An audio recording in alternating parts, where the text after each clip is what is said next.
We're running on the spare tire currently with no money to fix a flat, and the fuel gauge is bouncing on E.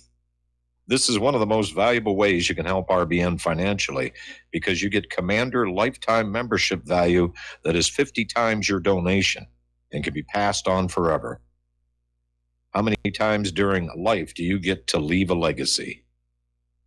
See more details and contact info on our webpage, republicbroadcasting.org, and thank you. This is too good to be true, except this time it is real. 100%. No joke. How about a $25,000 membership to Front Sight Firearms Training Facility as a thank you bonus for a one-time donation to RBN of only $500? It is a Commander lifetime membership with no yearly fees or dues. The training is free for the rest of your life with over 50 different classes. Then leave it to your designated beneficiary. You prove firearm, holster, ammo, eye, and ear protection. Many features and bonuses are included, more than you would ever expect or believe. This is the ultimate graduation present, wedding gift, etc., etc. See the details. Go to RBN's webpage and frontsight.com to make it happen. You will hear this offer only on this radio network. Help keep RBN alive. Tell 5.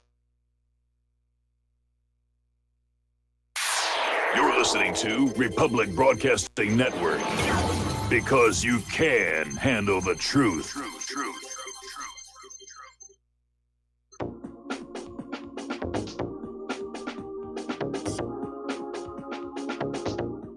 What really happened with your host, Mike Rivero. You're listening to the Republic Broadcasting Network, where you'll find out what the Fukushima's going on. And aloha, America. Welcome to our show today. It's Monday, November 19th, 2018. Start of a brand new week, start of Thanksgiving week. And obviously that's going to be happening on Thursday toward the end of the week. And you know, it's really interesting to just basically reveal the mindset of how our nation is working. There was an article that came out from Zero Hedge where apparently there is concern of a cold wave coming down out of Canada over much of the eastern United States, and how it will devastate the Black Friday sales, that people won't want to go out on those snowy and icy roads and, you know, brave the cold and just, you know, get down to their favorite retail place of worship. And again, it's one of the things I don't like about holidays in America. They really are just more about marketing and sales and all the rest of it. Claire and I, of course, we're staying home. We're going to be, sharing the holiday with family over the internet. All right, let's talk about politics. It looks like this debacle in Florida is finally winding down. Senator Bill Nelson finally conceded the Senate race to Florida Governor Rick Scott yesterday, nearly 2 weeks after the midterm election and following 2 contentious recounts here. Andrew Gillum has conceded to Ron DeSantis in the Florida's governor's race. So those are pretty much over here. Meanwhile, Brenda Snipes has tendered her resignation, and she offered a resignation yesterday, even as more votes were surfacing in Florida. It was a horribly botched up job, no question about it. And of course, the New York Times is saying it's a flawed process. No, it wasn't flawed. They were trying to cheat and they got caught at it here. So she's now out, and they're probably looking for another cheater to put on in. Meanwhile, over in Georgia, Stacey Abrams has basically effectively quit all political activity without conceding defeat. In fact, she's taking the attitude that she was robbed by Kemp, that Brian Kemp, when those gosh darn Republicans, they're stealing elections, and that's our gig. They're cutting in on our action here. So now we're seeing all of these Democratic actors out in Hollywood are threatening to boycott Georgia And the reason that might be significant is that Georgia, through generous tax incentives, has attracted a lot of film work. And a lot of production is done in Georgia. I remember when I was still in the industry, getting contacted, by a film commission representative from Georgia at one of the big conventions, handing out these little pins, which I think I still have. So, but these Hollywood actors are saying, we will not work on any movie or TV shows in Georgia because, by golly, we wanted you to vote our person in here. And I think probably people are getting a little bit angry at these pretentious celebrities. Yes, they're well known and they're actors and models, but that's what they are, actors and models. And I think the American people are perhaps seeing them as being a little too big for their britches. I think is a good way to describe that. In coming on out and trying to say, well, we're celebrities. We're big stars on TV, and we should be running the country. I don't think so. Now, up in Washington, D.C., 3 Democratic senators have filed a lawsuit challenging the appointment of Matthew Whitaker as acting attorney general. And the complaint was filed earlier today by Richard Blumenthal of Connecticut, Hawaii's own Mazie Hirono, the man up and shut up lady, and Sheldon Whitehouse of Rhode Island. And it's arguing that the appointment of Whitaker violates the Constitution because he has not been confirmed by the Senate. Well, Trump has to make the appointment before he can be confirmed. Now, what they're trying to argue is that Trump should have promoted the Assistant Attorney General, Rod Rosenstein, when Sessions left. But that would have made the ejecting of Sessions rather pointless, because you're getting rid of one cover-up artist, political hack, and replacing him with another one. And I'm sure that behind Rosenstein, there's a whole line of these career Justice Department employees who've already been vetted to be reliable and of service to the deep state. But in point of fact, the law does allow the president to bring in, shall we say, new blood. And I think the lawsuit is just more lawfare, and it's frivolous, and I don't think they're going to go anywhere with it. Now, it's very obvious that when Trump tries to get the Senate to confirm Whitaker, there's going to be a fight. There's going to be a fight. They don't want him there. They don't want somebody in the Attorney General's job who might actually decide to do the job. That could be a disaster. All right, we're going to do a shout out to our on-air affiliates who are just now rejoining our network here. And so, yeah, they're in a tizzy over that whole situation. They only want their pre-approved deep state loyal people in power here. Trump's got another 2 years to impress the American people that he meant what he said when he talked about draining the swamp, and he needs to start now. And there is a rumor that as many as 5 cabinet positions may get replaced in the coming weeks. So that would be good to see. Now that the midterms are over, Trump's got a little more latitude to do things here. Apparently, a new complaint has been filed against Maxine Waters, and this new unfolding scandal has the potential to basically end her career. Not only end her career, she could be looking at jail time. And the complaint involves an obscure fundraising tactic that has raked in thousands of dollars from state politicians in exchange for being listed on her slate mailers. Now, this go-around, it involves supporters of a former Los Angeles mayor defeated in the June gubernatorial primary. So this watchdog group named the National Legal and Policy Center is the one who's filed the complaint with the Federal Election Commission against Waters, her campaign, and a pro-charter school group called Families and Teachers for Antonio Villaraigosa, who backed the former Democratic mayor of Los Angeles. This is a very serious charge. It was basically pay for play is what it came on down to. Now, Maxine Waters has the best attorneys that money can buy, and it looks like she may need them here. Meanwhile, over at CNN, contributor Kirsten Powers declared on air last Friday that all white females who supported President Donald Trump were racist. And Powers is out there saying, well, look, I'm not racist. I didn't like Hillary Clinton. And Kirsten rather is saying, no, that's not, you're just being racist. That's it.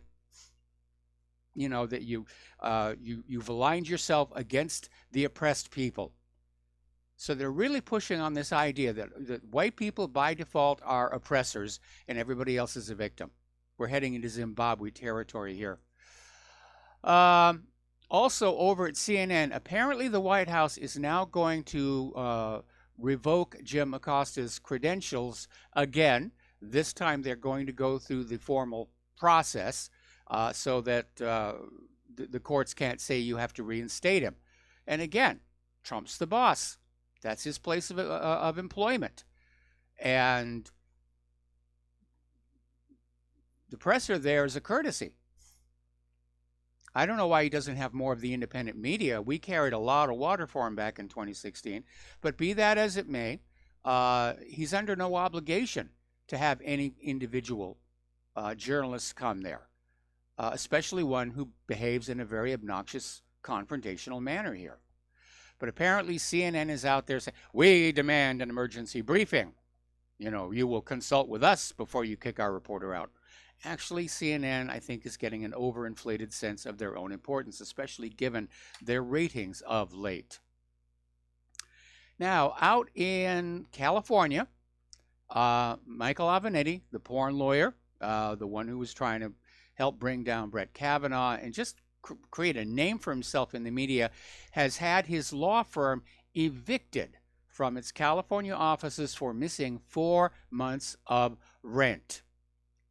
And basically the landlord took him to court. It was a 1-hour trial. Avenatti did not even attend.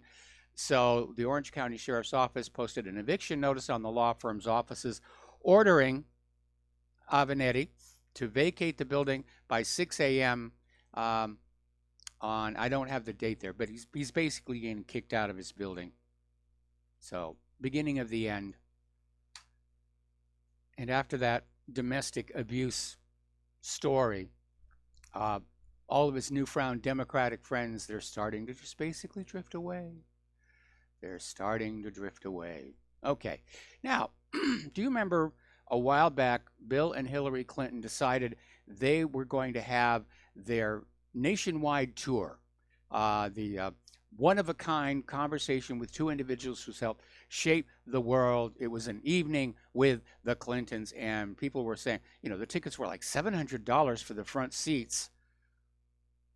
And a lot of people were saying this may be Hillary trying to sort of get a measure of popular support going into 2020. Well, apparently, the tour is suffering from very, very poor sales.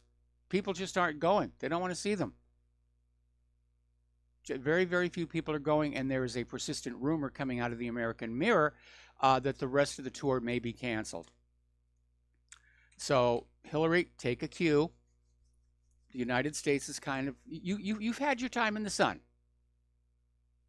You've had your 15 minutes of fame. Okay, now let's get into the conflict zones. By the way, the phone lines are open, 800-313-9443. Talking about what's going on in Afghanistan, Rand Paul has come on out criticizing Trump's foreign policy, especially the amount of money being spent to build roads and bridges in Afghanistan. And apparently it's something like $50 billion with a B being spent in Afghanistan building roads and bridges. And he's saying, why aren't we building roads and bridges here? We need them here. And apparently a study from Brown University released last Wednesday found that American taxpayers spent $5.9 trillion with a T in military actions against Afghanistan, Iraq, and Pakistan since 2001. Which is $2 trillion more than all federal government spending during the 2017-2018 fiscal year. Just vast sums of money. And this Brown University study was only Afghanistan, Iraq, and Pakistan. It doesn't have the numbers for Syria or for Libya or for, well, every place else that we're at right now, because officially we have conflicts going on in 7 countries. And if Bernie Sanders is right, we're in have military presence in something like 70. Huge, vast sums of money. And nothing left over for the American people or the American nation here. Now, interestingly enough, the U.S. Special Envoy to Afghanistan has said he hopes to strike a final peace deal with the Taliban by April of next year. I guess after, 17 years in Afghanistan, everybody is tired of this. They want it to stop. What the Taliban is going to ask for is very simple. U.S. go home. Now, what our special envoy, Zalmay Khalilzad, is going to try and figure out is some way to keep the puppet government in power. So we'll see what actually happens over there. All right, getting on down to Syria. It looks like the deconfliction zone idea is not working on out here. Apparently, back on the 17th, the Syrian Arab Army and its allies regained control of Al-Safa after the collapse of the ISIS defense in the area. And a Syrian Arab Army source told South Front that heavy rain had destroyed most of the fortifications and hideouts of the terrorist group during the last few days. One of the problems when you're having to work with sand in the desert, doesn't rain very often, but when it does, everything just gets washed away here. So the remaining terrorists fled toward the eastern Homs Desert. The state agency SANA confirmed the Syrian Arab Army had made significant gains and that the highest positions in the area are under army control. They've got the high ground. They've got the initiative, okay? Now, the United Nations recently released a report confirming that many of the places in Syria where the terror group ISIS continues to operate, recuperate, and extract oil for profit are in areas of the country occupied by the United States. In other words, the United States is providing safe haven to this terrorist group, and the United Nations is calling them on it. Over in eastern Syria, U.S. airstrikes have killed at least 40 people, most of them civilians. This happened Saturday, and human rights observers reported he killed 40 more people, overwhelmingly civilians, mostly women and children. Over in the southeast Idlib, a major Syrian army assault has begun. The Sochi deal is clearly unraveling. And a lot of people are saying for a while it looked like Syria was going to devolve into a Cold War of everybody just staring at each other, making faces at each other. But it looks like it's going to become hot again over the next few months.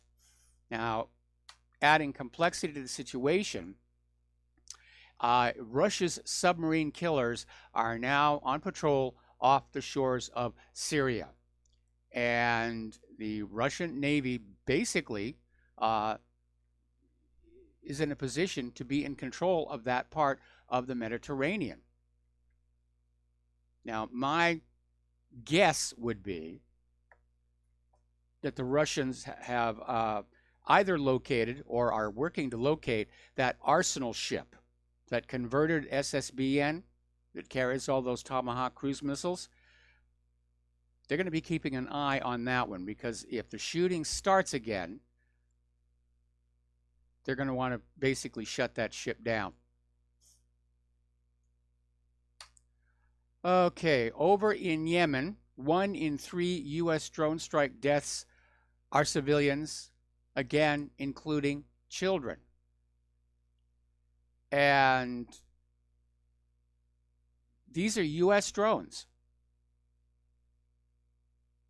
One farmer said, "We live in fear. Drones don't leave the sky. They're just constantly up there. I mean, they have to leave eventually for fuel, but they're designed to stay on station for a very, very long time. It's like having the sword of Damocles dangling over your head. Now, Yemen's Houthi leader is extending the olive branch and offering a ceasefire if the Saudis will agree. Now, at the moment, it looks like, and again, maybe it's because of the optics or something else, it looks like everybody wants to cool this thing down. The Saudis have basically stopped trying to control the port at Hodeidah. The UN is still trying to get humanitarian assistance in through there. But basically, Mohammed Ali al-Houthi, head of the Supreme Revolutionary Council, said, "We are willing to freeze and stop military operations on all fronts to reach a just and honorable peace if they really want peace for the Yemeni people," which sounds really good, and it's a good idea. But there's more to that Yemen conflict. Remember, this all began with the people of Yemen wanting to kick out an imposed puppet government put in by the United States several years ago. So it's not likely that they're going to be comfortable accepting a new replacement, brighter, shinier foreign puppet government either. And it may just be that everybody's tired of the death and destruction. We got to take a break for commercials here, and we'll be back after these few words.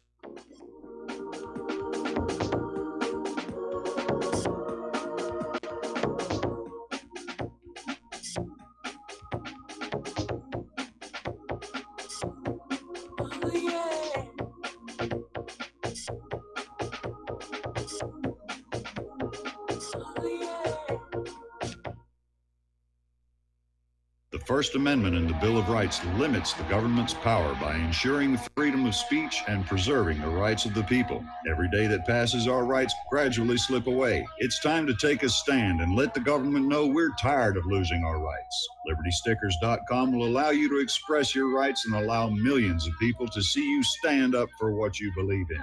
LibertyStickers.com carries the largest selection of bumper stickers online, ranging from political to humorous, and is your #1 source for Ron Paul for President stickers. As always, you can find your favorite stickers that protest the war and the president. Don't see what you're looking for? Liberty Stickers will custom make stickers that will let you get your message across for all Americans to see. Go to LibertyStickers.com and see pre-made stickers that will get everyone talking. That's LibertyStickers.com or call 877-873-9626. Liberty Stickers, the world's most dangerous stickers.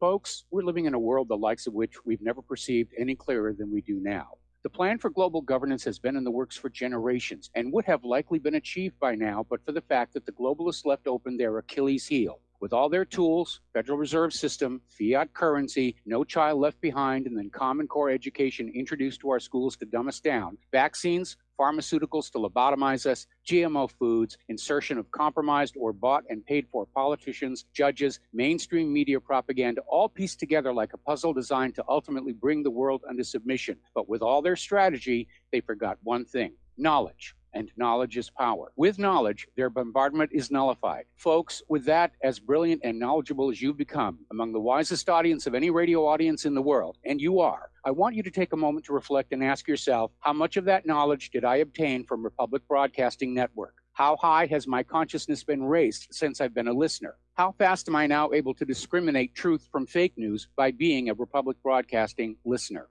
How clear am I now able to see the world since I've been listening to RBN? Ask yourselves those questions, folks. Then ask yourself, what is that knowledge worth to me? Like my morning coffee, how would I survive without it? A voice of truth in a sea of lies. Do we not all need to make sure it survives? Like public broadcasting, we are now finding we can only survive with listener support. Censorship, advertisers being attacked, truth itself being attacked. It's the only way through this. We at Republic Broadcasting humbly ask you to become a supporter. Look at your budget and make a determination of what Republic Broadcasting is worth to you and what you can afford on a monthly basis. Go to republicbroadcasting.org and pledge $20, $30, $40, $50, if possible, $100 a month or more if it's affordable. Click the donate button and become a regular monthly donor. Assure both us and yourself that Republic Broadcasting truth will continue to flow like that morning coffee. The network thanks you. When all twisted steel was swept away. Did these remaining holes reveal what's really happened? And aloha, America. Welcome back to our show here. And being that this is Thanksgiving week, it's time to think, what are we thankful for? I'm obviously thankful for Claire being in my life. She's thankful I'm in her life. I am presuming that all of you listeners are thankful for having Republic Broadcasting here to try and keep you informed when there are so many forces out there trying to keep you befuddled and bedazzled and distracted. So this might be a good week to kind of show your thankfulness because Republic Broadcasting could use some help. So the postal address to send a check, money order, or if you prefer anonymity, cash, is Republic Broadcasting Network, 2251 Double Creek Drive, number 302, Round Rock, Texas, 78664. The phone number where you can make a credit card or debit card donation is 800-724-2719, extension 1 during normal business hours, extension 3 at all other times. So the network thanks you. All righty, let's getting back to the international news here. The Saudi king, King Salman, not the crown prince, the actual king, is urging action against Iran. At the same time, he's backing the idea of peace in Yemen. All right, so this may be what's going on. Everyone wants to whoop on Iran, but Saudi Arabia is expending a lot of their energy and resources over Yemen. And maybe somebody made the decision they really can't handle two wars at once. So they're going to gracefully exit from Yemen, put it on a back burner, and then gin up some reason to go into Iran. And I think they're out there accusing Iran of being in violation of the Chemical Weapons Convention. So it's going to be something about Iran has chemical weapons to go with their nuclear weapons and whatever other lies are going to be here.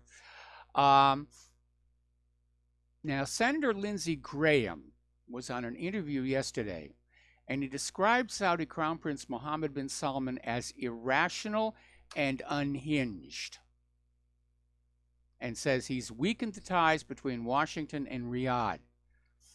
So I think I've called it correctly. Washington is finding Crown Prince Mohammed a little less than perfectly obedient, and there's a campaign now to basically drive him from power and get somebody more amenable in there.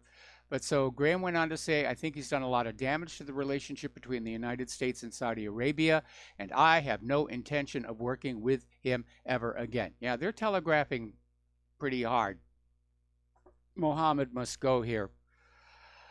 Meanwhile, over in Turkey, one of their hardline newspapers basically came on out and said that if Saudi Crown Prince Mohammed bin Salman remains in power, war will break out.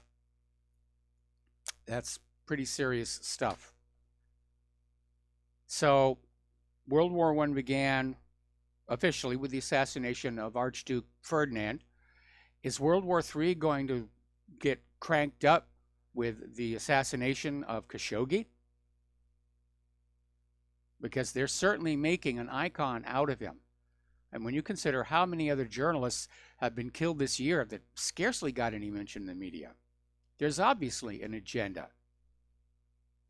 There's obviously an agenda.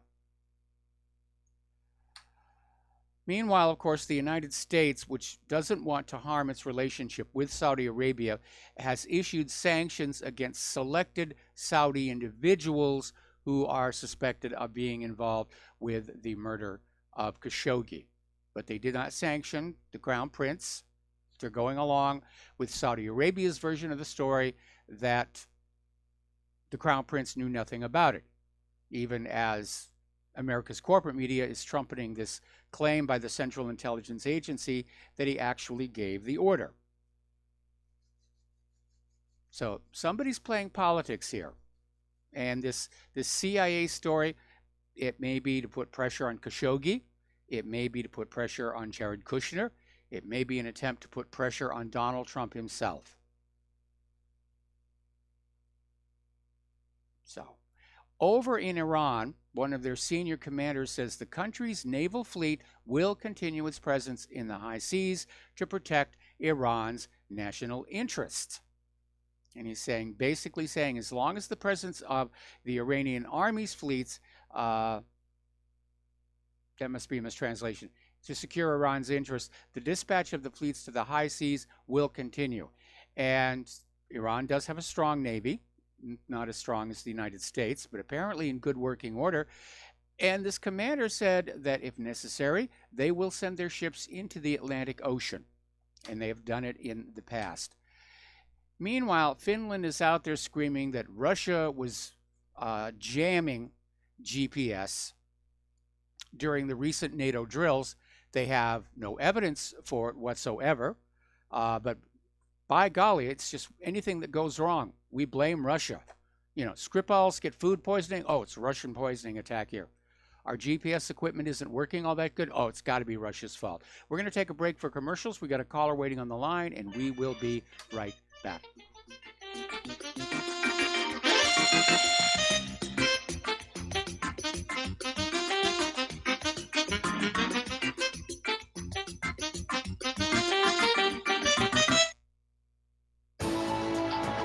You are tuned in to the Republic Broadcasting Network. Visit our website by going to republicbroadcasting.org.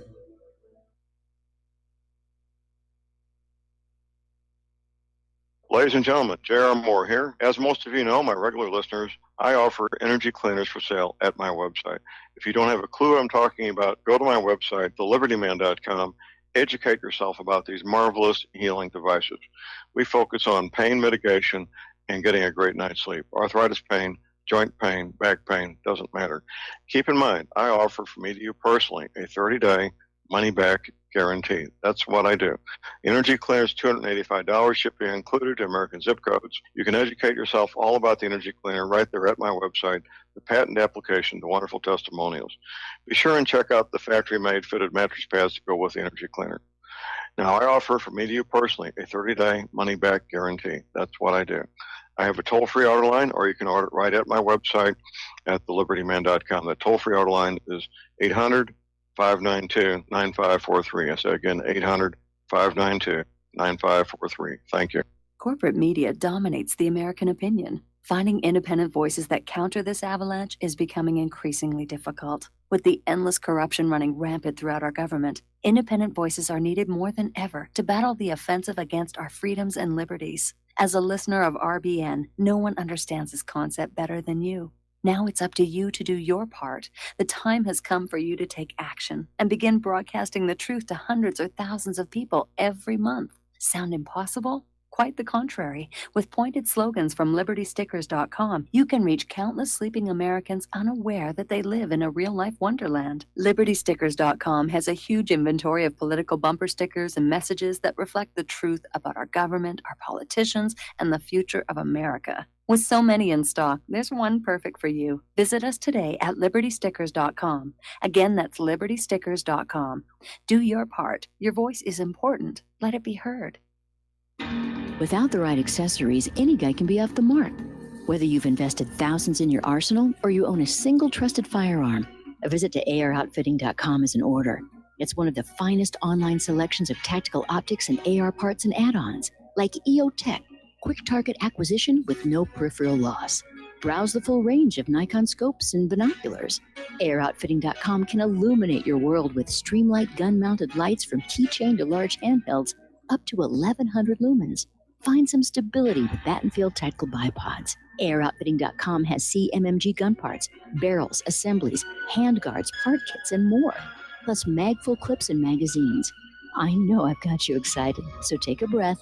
Head to AirOutfitting.com. The site's super easy to navigate and features a ton of technical info, including links to manuals. We also welcome vendor and manufacturer inquiries. Remember, if you don't see it, we can get it at AirOutfitting.com. We the people,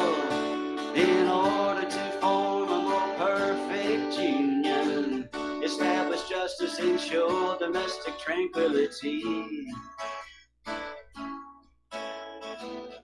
Provide for the common defense, promote the general welfare, and secure the blessings of liberty. And aloha, America. Welcome back to our show here, and we're going to go right to the phones to Dustin in New Jersey. Aloha, Dustin. Welcome back to the show. What's on your mind?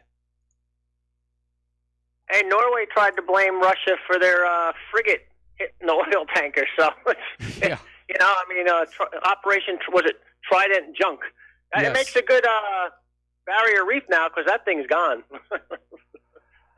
If you saw the latest. It sank all the way down. They're not going to be able to get it up. I imagine they'll scrap it in place and recover as much of it as they can.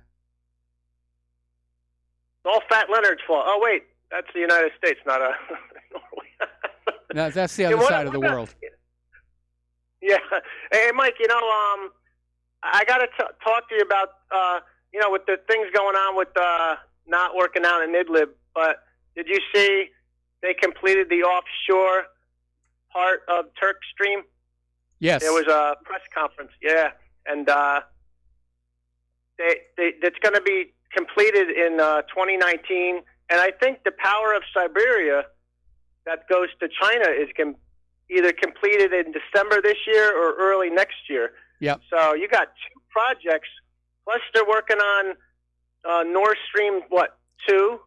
So I mean, there's a lot of they're stuff trying to get on. going on Nord Stream 2. They're but there's a lot of political opposition to that one. But Germany needs that. Yes. I don't see them backing down from that because remember, most German manufacturers, they rely on like that, on natural gas.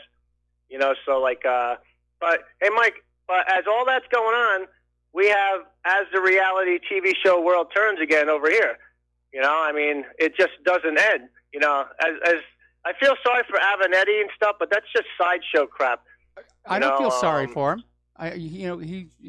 He basically messed up, and he let the brief moment of fame that he had go to his head, and he made a whole series of really bad decisions.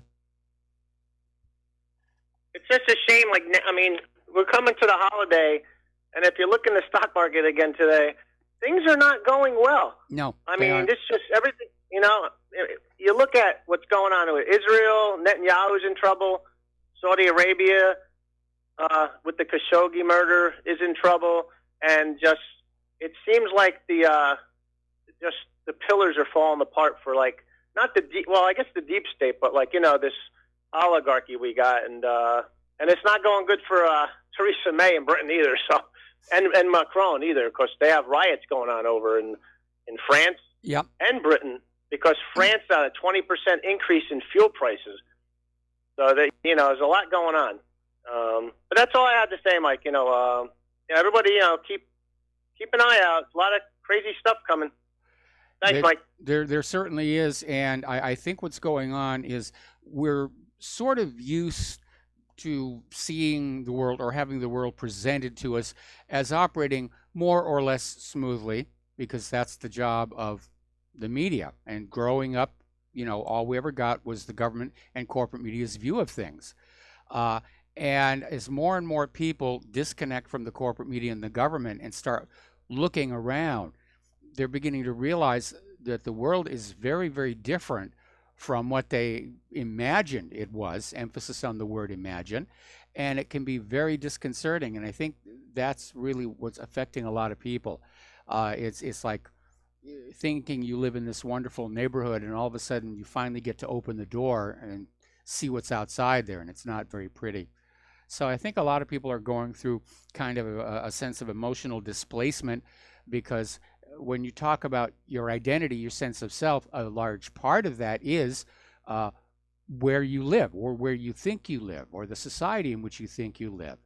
And when you find out that doesn't exist, it can literally leave you kind of feeling a little lost, an identity crisis, if you will. Okay, so the phone lines are open again. And getting on back to the news here. And I hate to say I told you so, No, actually, I really rather enjoy it, especially in this particular case here, because Russia is now reopening the Soviet-era military bases they have on Cuba. And we knew this was going to happen, and this is why reversing Obama's normalization of relations with Cuba was a big, huge strategic mistake. And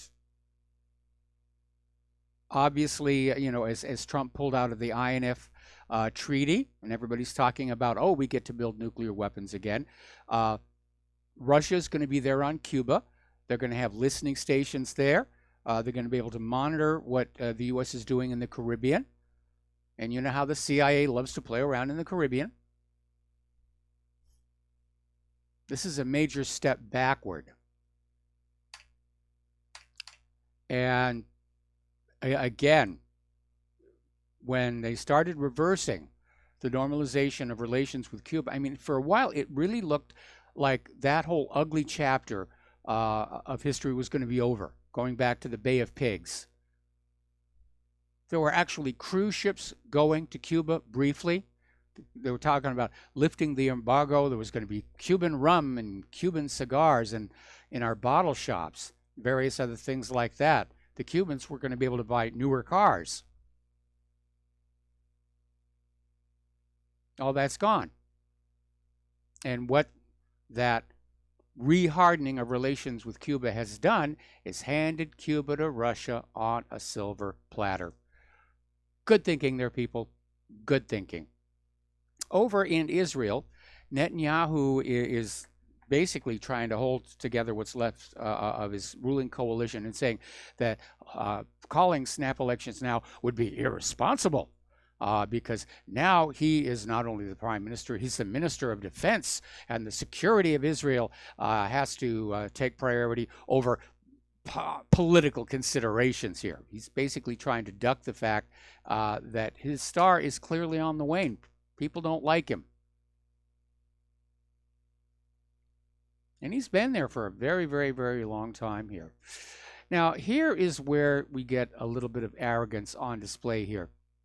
Palestine, which has been recognized as a state by the United Nations General Assembly, is joining various international organizations. For example, President Mahmoud Abbas signed the documents last Thursday to join the Universal Postal Union. This is a United Nations agency that coordinates international postage and 10 international protocols and conventions. And the move infuriated the United States, saying this is premature and it's counterproductive. How dare you act like you're a real country? Israel says you're not, and we say you're not. We don't care what the United Nations says.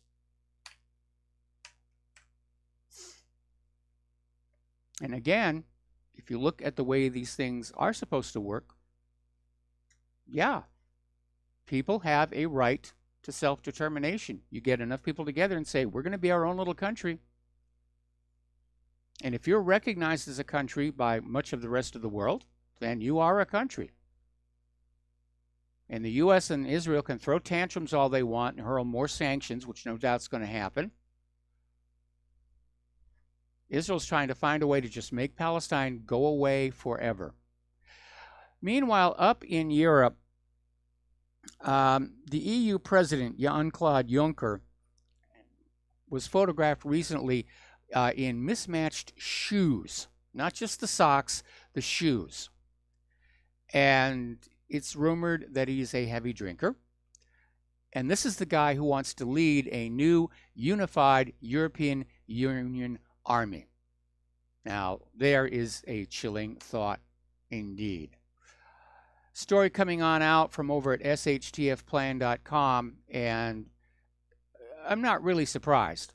But apparently Kim Jong-un is showing every indication of keeping North Korea's nuclear weapons, despite promises that he would begin denuclearization. So, you know, bad Kim Jong-un, bad Kim Jong-un. Well, it's not really Entirely his fault. Sources inside North Korea have reportedly revealed that Kim Jong-un has no plans to surrender his nuclear weapons despite talks of denuclearization with Trump. Kim has been assuring his citizens he won't allow North Korea to be vulnerable, which is a very wise thing to do. So Kim is in a very, very tight place. He knows that if he gives up the nuclear weapons, it could only be a matter of time before North Korea gets invaded. Because that's what the United States has been doing to all these other countries. Oh, give up your weapons of mass destruction. We promise there'll be peace. Followed by an attack.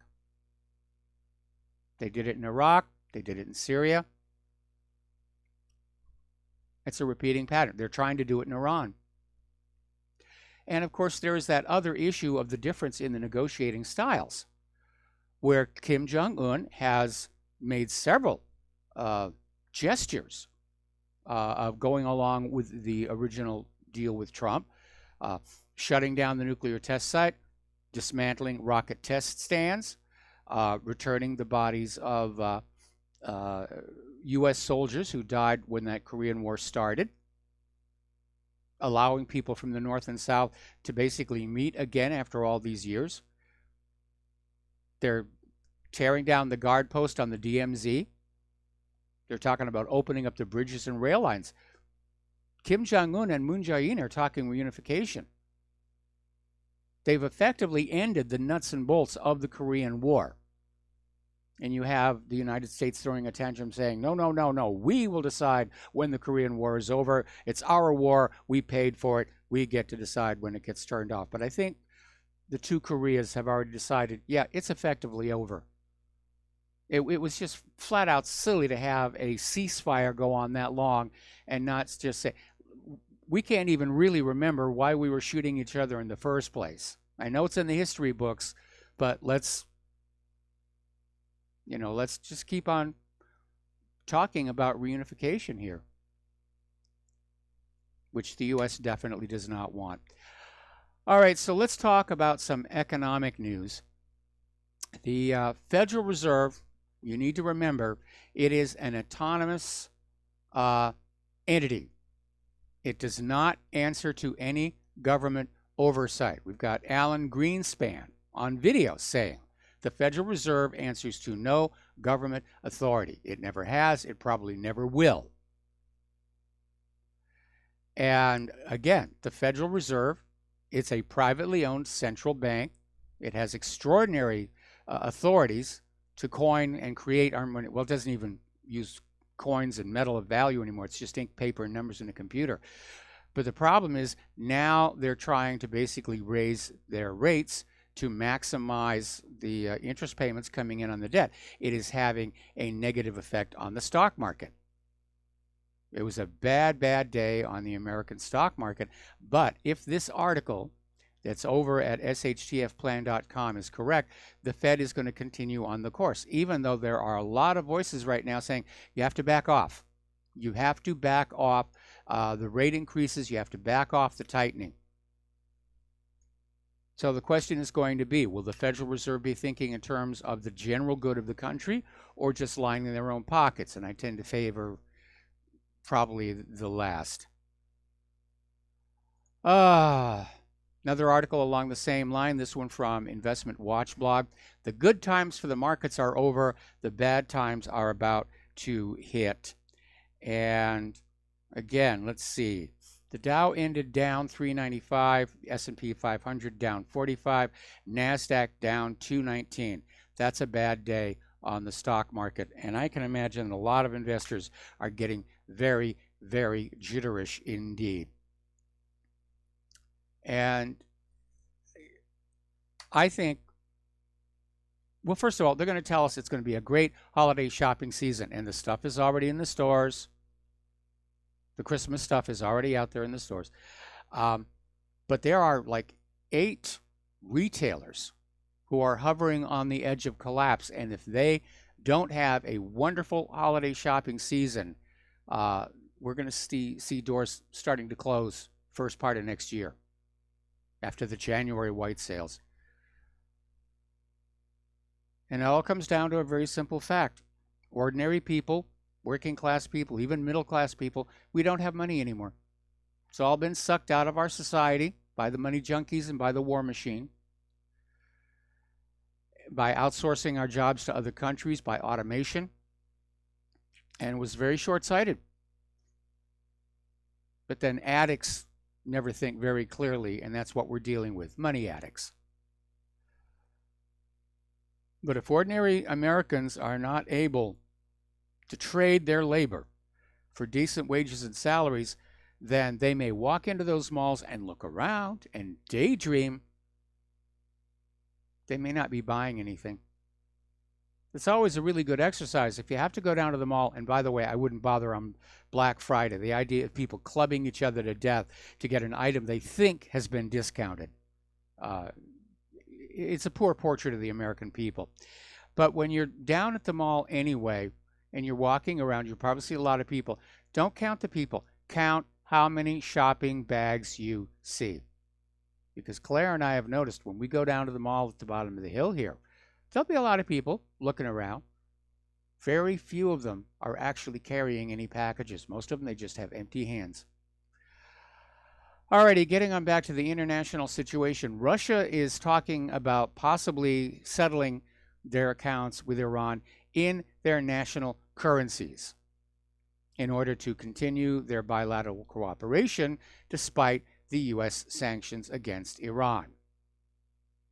And as I keep saying, the global economy, with all of this abuse of sanctions and tariffs and the rest of it, the global economy is going to reorder itself to exclude the United States. It's going to be all this global commerce going on. There's going to be a big hole in the middle where the United States used to be.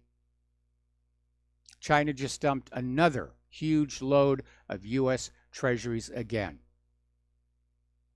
Probably getting a little annoyed at that trade war. We're coming up here on another commercial break. Join us on the air, 800-313-9443, and we will be back after these words from our sponsors.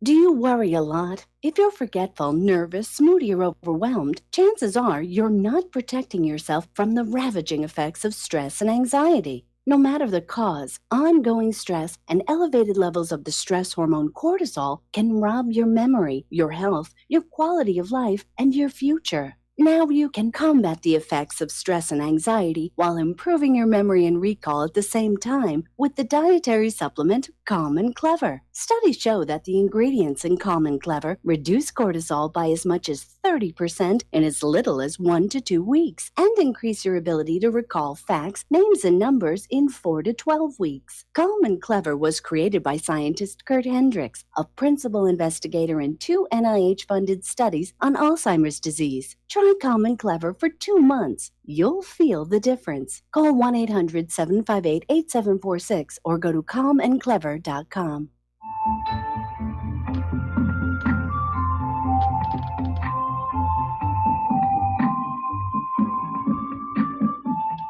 Do you know there is an ongoing war right here in America? Are you aware that U.S. citizens have been classified as enemies of the state since 1933?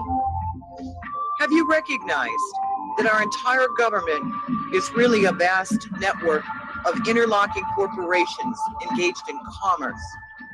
Look up Title 28, Section 3002. Tune in to In Defense of Humanity on Saturday nights at 7 p.m. Central Time. Find out what's really going on and learn how to protect yourself and your family as flesh and blood men and women living in a corporate reality.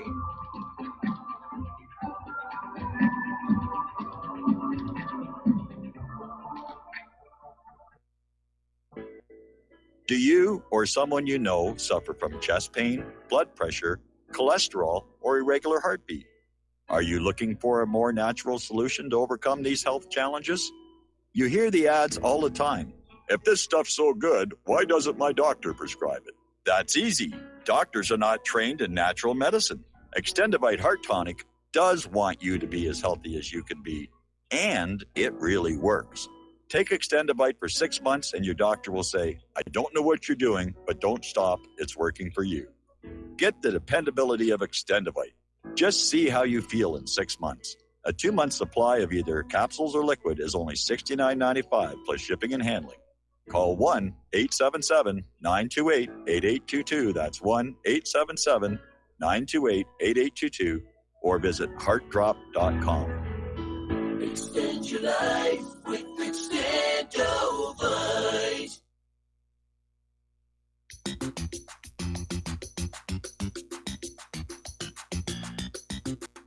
Welcome to What Really Happened Radio. Visit us online at whatreallyhappened.com.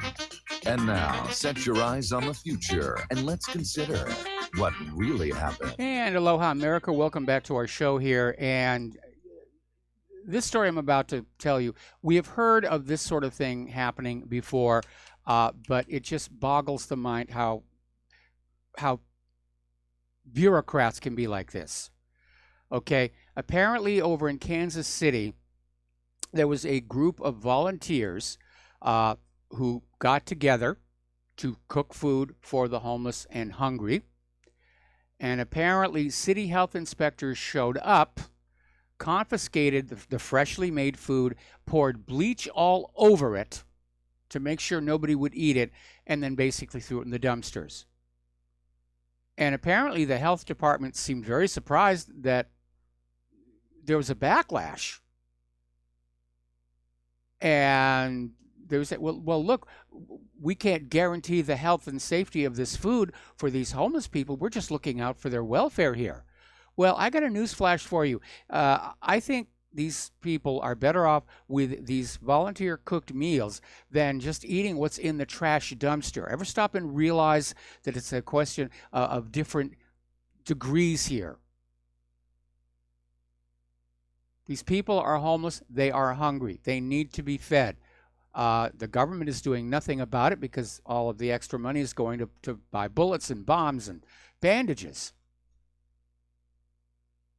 And this health department tried to make it sound like this was a good deed, to not let these homeless people risk Listeria, Salmonella, or E. coli. He said, we saved these people from going to the emergency room, which of course was an insult to all those volunteers who were out there cooking. And it's absurd.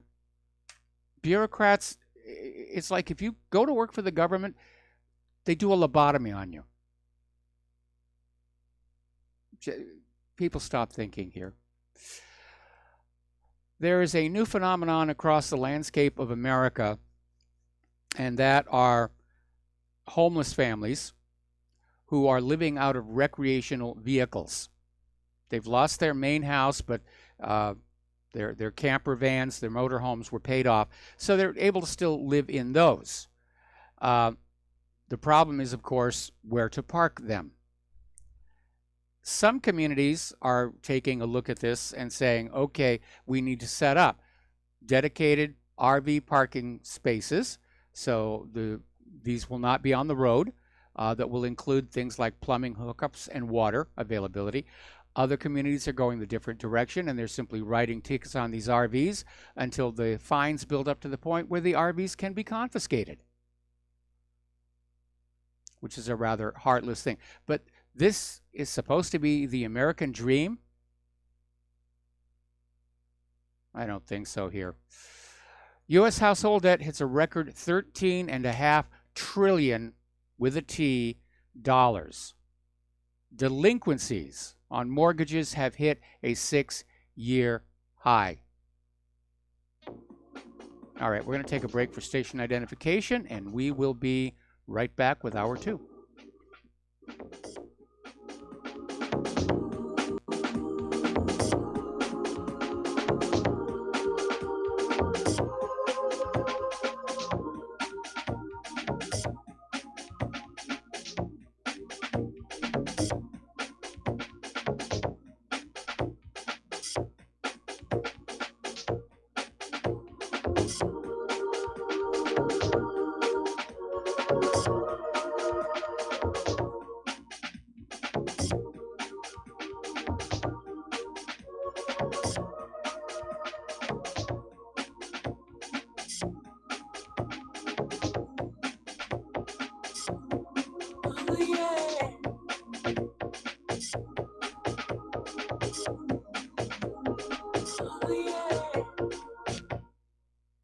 Homeowners, are you in foreclosure, expecting to be served with a foreclosure lawsuit, or suspect your lender has coerced you into an illegal mortgage transaction?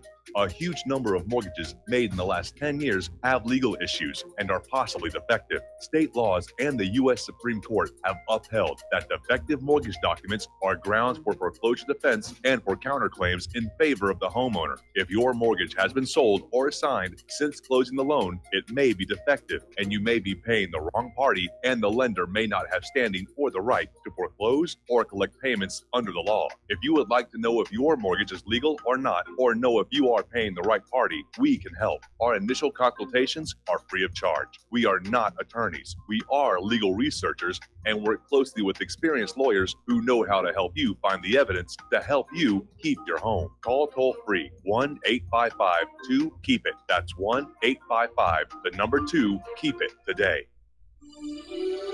This is RBN, the Republic Broadcasting Network.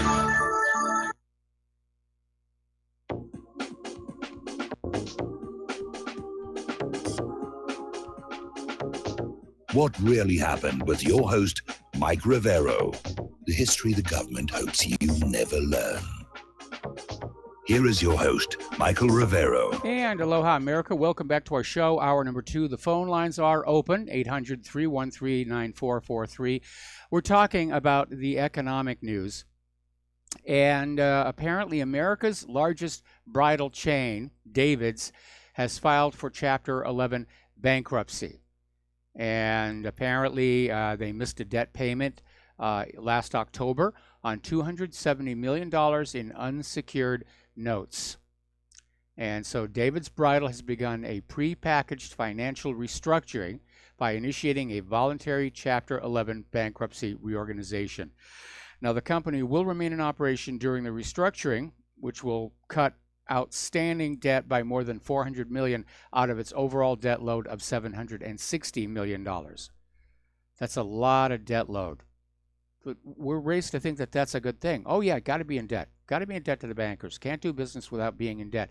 Here's where I have a problem.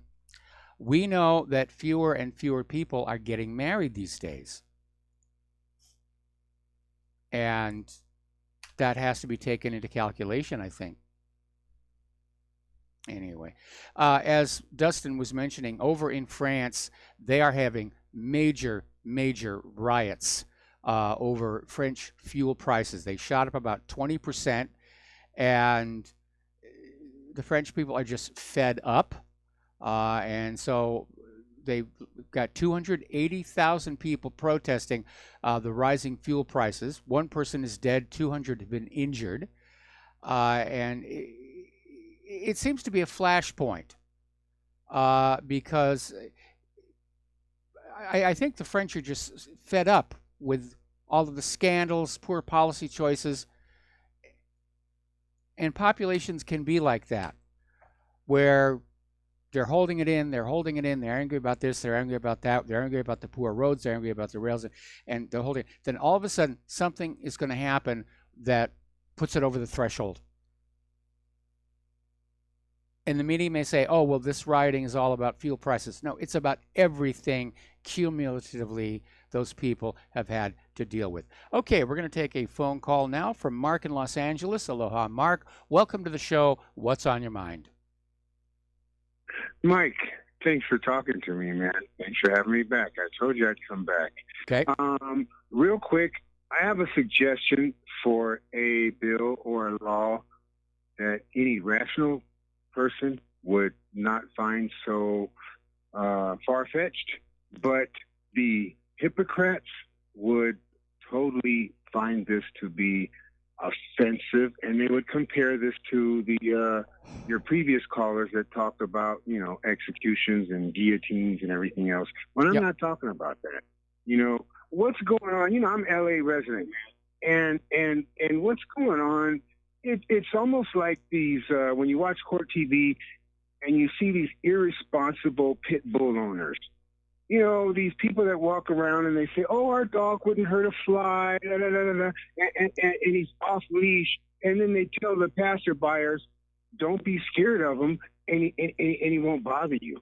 You know, and that's that. It's like it shouldn't be up to us to have to exercise fear or bravery or anything when you should just leash your dang dog. You know, it's like irresponsible parents who let their kids just run amok, and that's what we're letting the hypocrites. So that's what I call them. That's what we're letting them do, man. They're just running amok. Anyway, one of the laws I think should happen. You know, because I'm kind of on the fence with the immigration thing because I have some friends who did not come here legally. And I love them. I watch them. They're productive. They're doing what they're not part of, they might not be the mainstream trying to go the right avenue of citizenship, but they're working and they're not dealing drugs. They're not, to people that I've just known and befriended, and I love them. Like I said, I live in LA. But anyway, if you want to vote for immigration, if you want to vote for open borders, you want to vote anything like that, you should accept responsibility for that.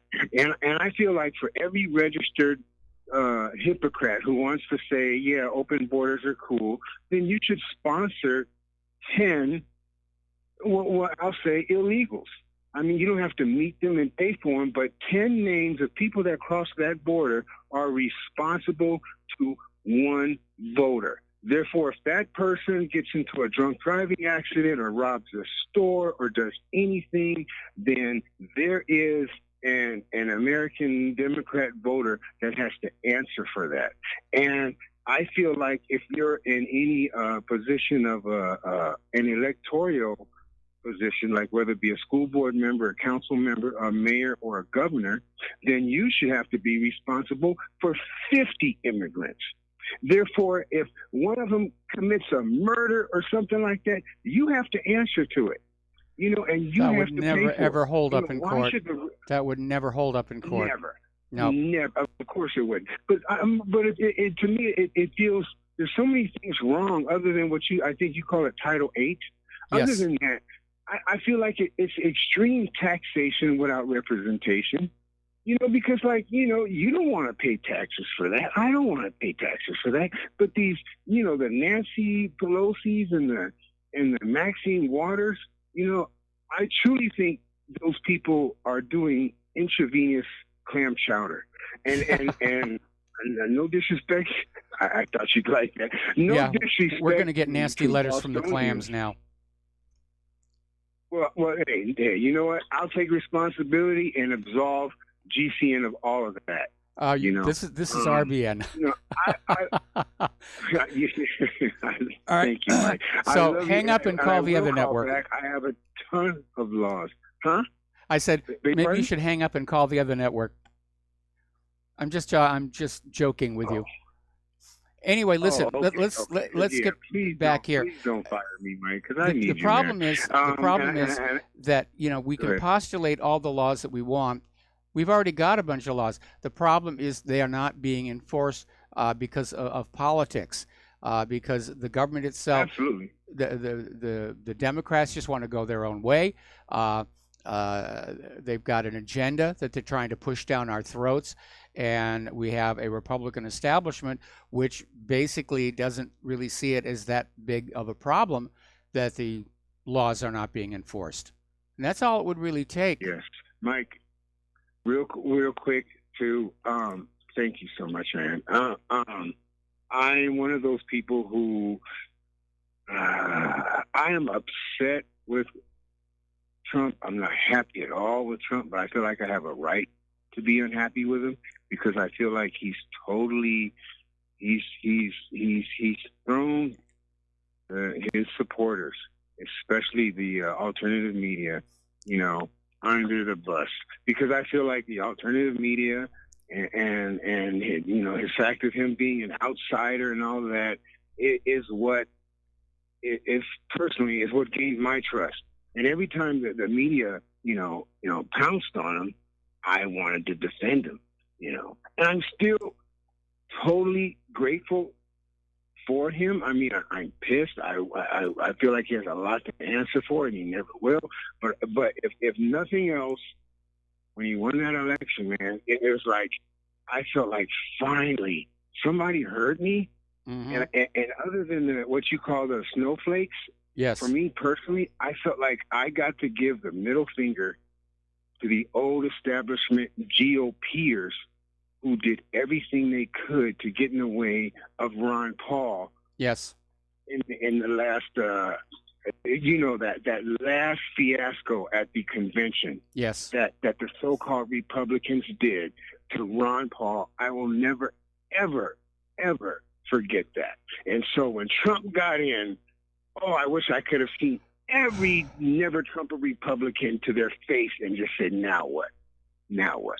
You're the one who really hates America. You're the one who really hated freedom. And look what you got. So, Mike, there's so much more. I'll call back. I hope you guys don't mind. I love you, man. And this was great, because this stuff, it builds up, and I don't call because I watch you a day behind because of the YouTube thing. Okay. But I thank you, man. And I will call back, okay? All right. Well, Mark, thank you very much for the Mike. phone call, and we're going to let you go now. We're going to do a shout-out to our on-air affiliates who are just now rejoining our network. So let's talk about immigration, because, as you know, these migrant caravans are now starting to show up on the Mexican side of the border with the United States. Some of these people have made it through. A lot of them have been arrested, but the vast majority are still on the Mexican side. The U.S. has now shut down completely the busiest border crossing between Mexico and California in anticipation of the arrival of the migrant horde. And they've closed the gates. They've closed the gates here. And apparently, unexpected development, the Mexicans are not happy with these Central American migrants. And part of the problem is that migrants are ransacking businesses. They're looting and pillaging and plundering as they go along. That's not going to make them any friends. And so there have now been protests by the Mexican people trying to kick the caravan migrants out of the city of Tijuana. And they wanted to evict the migrants from a shelter where approximately 2,000 Central Americans are staying. The Tijuana government set up the shelter as the city witnessed a reported buildup of federal and state police forces while the number of migrants continued to climb. So it is a huge, huge mess where everybody's fighting at everybody. And I think there's an object lesson there for the globalists who really thought they were going to take all these different groups of people and just pour them all together and everybody was going to get along just fine. Okay? Over in Sweden, a 25-year-old woman was gang raped by Africans in a playground in central Stockholm. The woman contacted the police, who then arrested the three men the same evening, who are aged 18, 20, and 29 years old. Two are citizens of Somalia, the third in Eritrea. Two of them were previously convicted for crimes like assaults and drug offenses. One of them is suspected of a rape that took place in February. By the way, after they were done raping this woman, they also stole her property. So, thank you, George Soros, and all those open borders people here. Apparently, over in Italy, people got an eyeful over there. A young Somali refugee who had just obtained protected status in Italy has been arrested for raping a 68-year-old woman who's apparently homeless. And apparently he attacked the victim while she was... the Somali refugee is homeless. He attacked the victim while she was sunbathing on a beach in Abruzzo in the east of Italy and just raped her right hard. And apparently people were wondering what was going on because before the actual rape, he was walking around the streets totally naked, and jerking off in public. And they called the police, but he still had enough time to attack this woman. He just got his protected status. They passed this guy. They said, yes, we can have this guy in here. Back up in Sweden again, apartments are starting to put up barbed wire fences to keep out what are being termed as gangsters, which are these roaming gangs of migrants who are starting to engage in antisocial behavior, as it were. Now, the Green Party in Sweden has suggested confiscating the homes of citizens and giving them to migrants if the property is deemed by the Green Party to be too large, or if the owner has more than one residence. So we're already getting into this thing. We're going to start confiscating property and giving it away here. And somebody actually wrote an article saying that the U.S. ought to consider exactly the same thing, where somebody comes around, they look at your home and say, oh, you don't need that much room. We're going to move you to a smaller place, and we're going to give your house to this migrant family. And by the way, this generally doesn't work out all that well, because what's been going on is the migrants, when they are put into new housing, whether it's actual houses or special apartment units or whatever, they treat them about the same way as they treated their homes back home in their original countries, which is to say, not very well. And very quickly, the properties descend into squalor and decay and ruin. Now, again, the Swedish Green Party, there was a politician, Zeta Catalan, who believed in open borders, and he campaigned for open borders. And she was the former leader of the Young Greens of Sweden. And apparently, in March of 2017, Zeta Catalan was down in the Congo campaigning for open borders, and they grabbed her and beheaded her. So, not much gratitude down there. Okay. Over in France, there's a 19-year-old French teen was brutally murdered, was stabbed by again, a refugee, stabbed 23 times. And apparently the victim, Baptiste, was leaving the apartment of a friend when a stranger confronted him on the staircase over there being too much noise in the building. Now, Baptiste and his friend told the man they had nothing to do with it. It was coming from a different apartment. Then, without any warning, the stranger suddenly stabbed him 8 times in the throat and 15 times elsewhere. Now, his friend managed to intervene, but help came too late for the French teen. If you import the third world into your neighborhood, you import third world problems. Down in Australia, popular support for allowing an increase in Muslim immigration has collapsed. And apparently a lot of it had to do with this Islamic State-inspired terror attack in Melbourne. This happened at a place called Bourke Street by Somali immigrant Hassan Khalif Shire Ali. And so, yeah, it's backflashing. People want to go back to being French, to being Australian, to being British, to being German. They're getting really kind of sick and tired of all this let's blend everybody together. Okay, now the globalists, though, are still pushing their agenda. And over at Breitbart, they're reporting on apparently the latest push right now, the latest propaganda, the latest spin, is that mass deportation is morally unacceptable now. You can't deport these people. It's immoral. It's wrong. And therefore, the only solution right now is for a general amnesty for all refugees and illegal immigrants. Just wave the magic wand and make them citizens. That's the only moral way to move forward. And apparently, this is coming out of the Brookings Institute's William Galston, who's called populism the enemy of democracy. and in combination with neoconservative pundit Bill Kristol. They put together their New Center think tank, which is pushing this agenda: amnesty to all illegal aliens and ending the country caps in the U.S. legal immigration system. Basically, open borders. No more borders. That's what they're pushing for. And look how well it's working out now.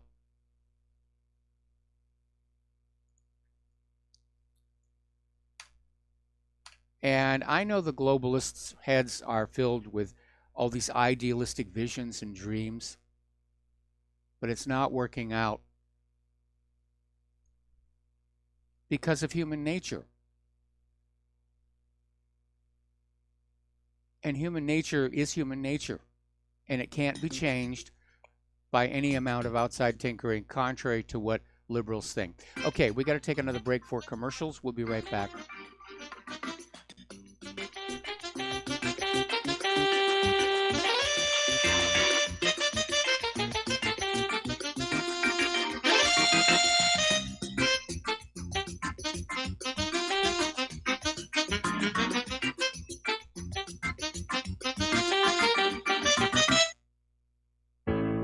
The reviews for Extendivite are amazing. Here are some from Amazon. By Christine, great for heart palpitations. By Ann, before I started using this product, every afternoon my ankles and my hands would be swollen. That doesn't happen anymore. So if that part of their advertising is true, I have to assume that the rest of it is also. Not to mention that when I had my yearly blood test, only a few weeks after beginning to use this product, my cholesterol had dropped over 30 points. I'm going to continue to take it. By Croc, I love this product. It really works. By Brad, works great, thank you. Tell us your story. Get your Extendivite today. To order, call 1-877-928-8822. That's 1-877-928-8822 or visit heartdrop.com. Extend your life with Extendovite. Attention RBN listeners. Dr. Ignatius Piazza, founder of Frontsight Firearms Training, and fate have come together to allow RBN to run another fundraiser till the end of the year. We didn't really expect this opportunity, but thankfully it's here and running as you hear this. We've set a goal of 500 donations by the end of the year, which averages around 6 per day, 7 days a week. When you realize all the folks listening to RBN all hours of the day and night, we think our goal is realistic and extremely critical to keep RBN on the air. If everybody listening will seriously assess their ability with firearms and then take advantage of this opportunity, we feel our goal is very conservative. Please take the time to look over Frontsight's website to get an idea of an amazing facility and the world-class training that's going on there. If this interests you, you likely will have like-minded friends that would like to know. Tell them. If for some reason some listeners are not personally interested, consider sons and daughters, close friends, nieces or nephews, top valued employees, inform club members, share the opportunity with police and fire departments. It's not too early to plan Christmas presents for special people. This fundraiser has come at an extremely critical time for RBN because the dire need for equipment upgrades. We're running on the spare tire currently with no money to fix a flat, and the fuel gauge is bouncing on E. This is one of the most valuable ways you can help RBN financially because you get Commander lifetime membership value that is 50 times your donation and can be passed on forever. How many times during life do you get to leave a legacy? See more details and contact info on our webpage, republicbroadcasting.org, and thank you. Some are maxed out all their credit cards. Some are working 2 jobs and living in cars. Minimum wage won't pay for a roof, won't pay for a drink. If you gotta have proof, just try it yourself, Mr. CEO. See how far $5.15 an hour will go. Take a part-time job at one of your stores. I bet you can't make it here anymore. And aloha, America. Welcome back to our show here. Over in Great Britain, there is a lot of contention over Brexit, specifically the Brexit deal and whether they should even have a deal. And anger is building against Theresa May because her deal that she put together basically gives the EU everything that they want. It's a no Brexit or a Brexit in name only. And the opposition politicians are saying this is not acceptable. So they're describing Theresa May as either completely useless or plotting to keep the UK in the EU. And Gerard Batten basically ridiculed the idea that May was allowed to head the withdrawal process, as she'd always been a hard-line Remainer. She doesn't satisfy either side. In fact, if there's one thing she can point to as an achievement, is that she managed to craft a Brexit deal that has ticked off the Brexiteers and the Remainers. That takes skill, talent, and daring here. She's facing a potential vote of no confidence. And more there's talk of there being a no-deal Brexit. The EU is now saying that they're going to put off the deadline, the drop-dead date for the deal to something like 2030. Nigel Farage is out there saying, we have voted twice to leave the EU. Not leaving betrays trust.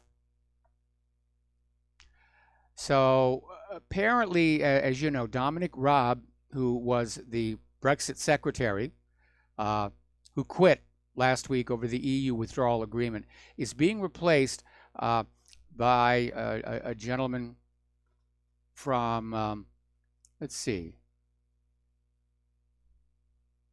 Oh, my bad. I cut and paste a little too short here.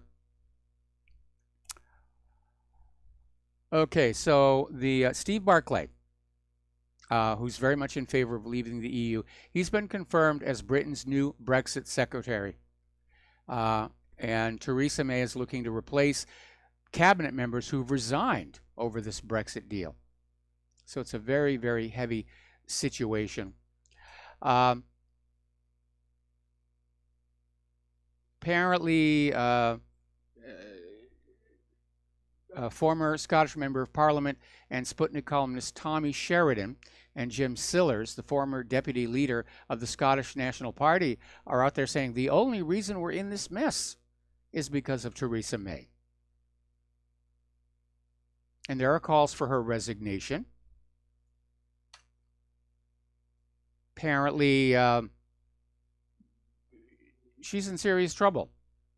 She's being savaged by callers into radio shows over her Brexit deal on a radio phone in which people are telling her to quit, make way for Jacob Rees-Mogg. They actually compared her to Hitler appeaser Neville Chamberlain. And yeah, I can see why they might see that, because from their point of view, the EU was trying to do to Great Britain the same thing the Nazis were. Basically, come on in and say, we're going to tell you how to run your country from here on out. And Neville Chamberlain went on and appeased Hitler. He declared peace in our time. And, of course, that didn't work on out. Apparently, things are so up in the air that the British Army has been preparing plans to put troops on the streets to deal with potential chaos if there is, in fact, a no-deal Brexit. Now, top tactician Steve Baker is saying they've reached the threshold of 48 letters to force a vote of no confidence. So we'll see if that's going to happen this week or not. France, meanwhile, is stamping their feet and issuing threats, basically saying accept May's Brexit deal or face economic disaster. France's finance minister attacks absurd British politicians trying to scupper the PM's plans for the EU exit. Could we be looking at a new war between Britain and France? It just sometimes feels like we're getting that crazy. All righty. Now, apparently, the member of parliament who heads the Labor Friends of Israel, Joan Ryan, is concerned that if Theresa May is forced to step down, Jeremy Corbyn might become prime minister. So the dust isn't even settled, and already the members of parliament are out there saying, how does this affect Israel? How will this affect Israel? We have to think about Israel before we think about anything else. Just angering stuff. Okay, we're coming up here on another commercial break. When we come on back, more from the world of political correctness, science, health issues, all kinds of stuff like that. So stay tuned.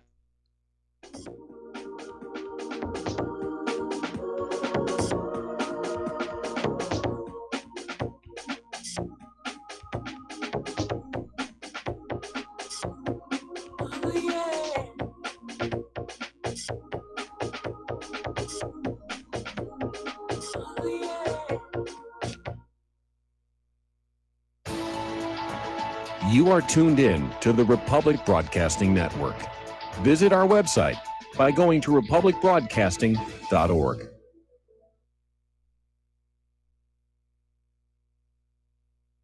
Homeowners, if your lender has gone out of business or sold your transaction to another lender or servicer, you may be the victim of a wrongful foreclosure, resulting in the loss of your home. If you've already lost your home, are in foreclosure, or even in good standing, you can challenge the mortgage transaction's illegal issue, and your property can be restored to you, and your foreclosure can be stopped or reversed, and the mortgage transaction declared unenforceable. State laws, U.S. title codes, the Uniform Commercial Codes, and U.S. Supreme Court rulings have upheld that defective mortgage documentations can reverse or stop foreclosures and enforce property title claims in favor of the homeowner.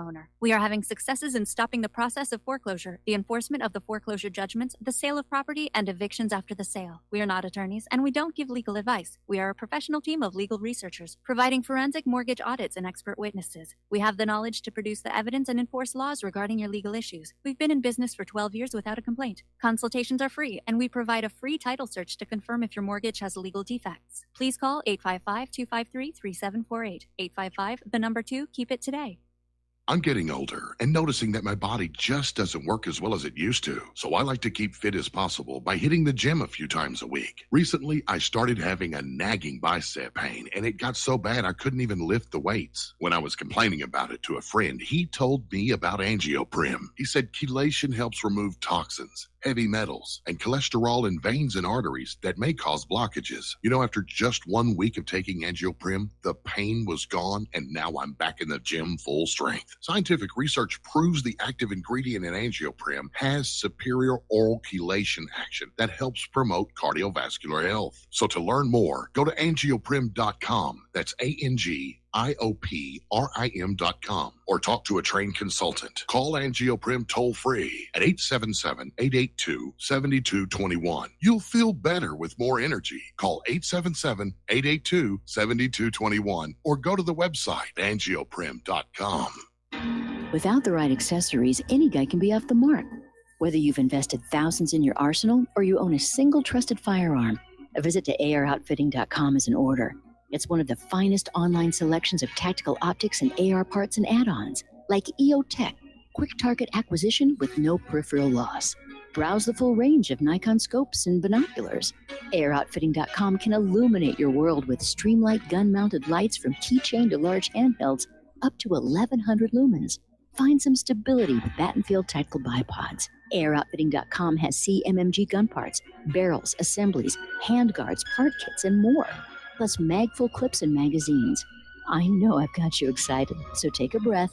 Head to AirOutfitting.com. The site's super easy to navigate and features a ton of technical info, including links to manuals. We also welcome vendor and manufacturer inquiries. Remember, if you don't see it, we can get it at AirOutfitting.com. What this country is coming to, I sure would like to know.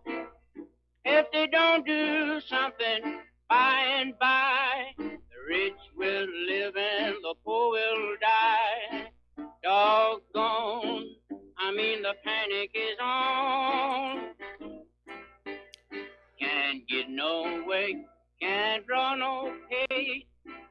And aloha, America. Welcome back to our show here. And we're just getting a breaking story, apparently over in Chicago at Mercy Hospital and Medical Center, which is on Michigan Avenue. Apparently there was a shooting incident, multiple people wounded, including the shooter themselves, and no other details about what may have prompted this. Maybe the shooter took too many of those prescription antidepressants. But we'll keep an eye on that story. Meanwhile, we have a caller waiting on the line. Robert in Northern California. Aloha. Welcome to the show. What's on your mind? Aloha, Michael. I had this Cortez lady on my mind until you just mentioned that last piece of breaking news. May I ask where you got that from? It's just showing up now on, like the Chicago Tribune's website. I think CNN is carrying it live. I don't know because I'm over on Fox, but somebody emailed me and said, hey, this just hit. Oh, well, gratitude to them.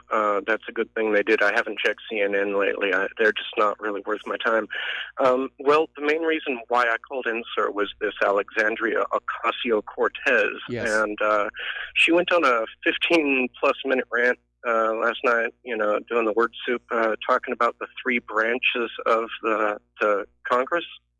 Yeah. You heard this, right? I've heard that, yes. Yeah, I still can't believe that this woman got elected. Can you explain to me exactly how we got to this point here in America? Because I thought that we had a lot of really moral and intellectually sound beings in this country, and I'm getting confused. It's amazing how many people in that Congress are ignorant of the way the government is supposed to work and the law. It's apparently not required to have the job. Just being able to get up and convince people to vote you into office or being able to steal elections is the only requirement to be a member of Congress. Well, I do understand that if you were to want to run for the presidency of the United States, one of the legal requirements is to have a law degree. Is there any kind of educational degree that's required for people to just go to the House or the Senate? I do not think that there actually is a legal requirement for candidates for president to have a law degree. Maybe that's something we should be working on. Well, one of the only ways we're going to save our country is if we can really focus on the proper changes to make before we run out of time, because these Democrats aren't playing fair, and they're playing fast and hard, and they're really sucking up on the stupidity of the common American. And this is a scary time for our country.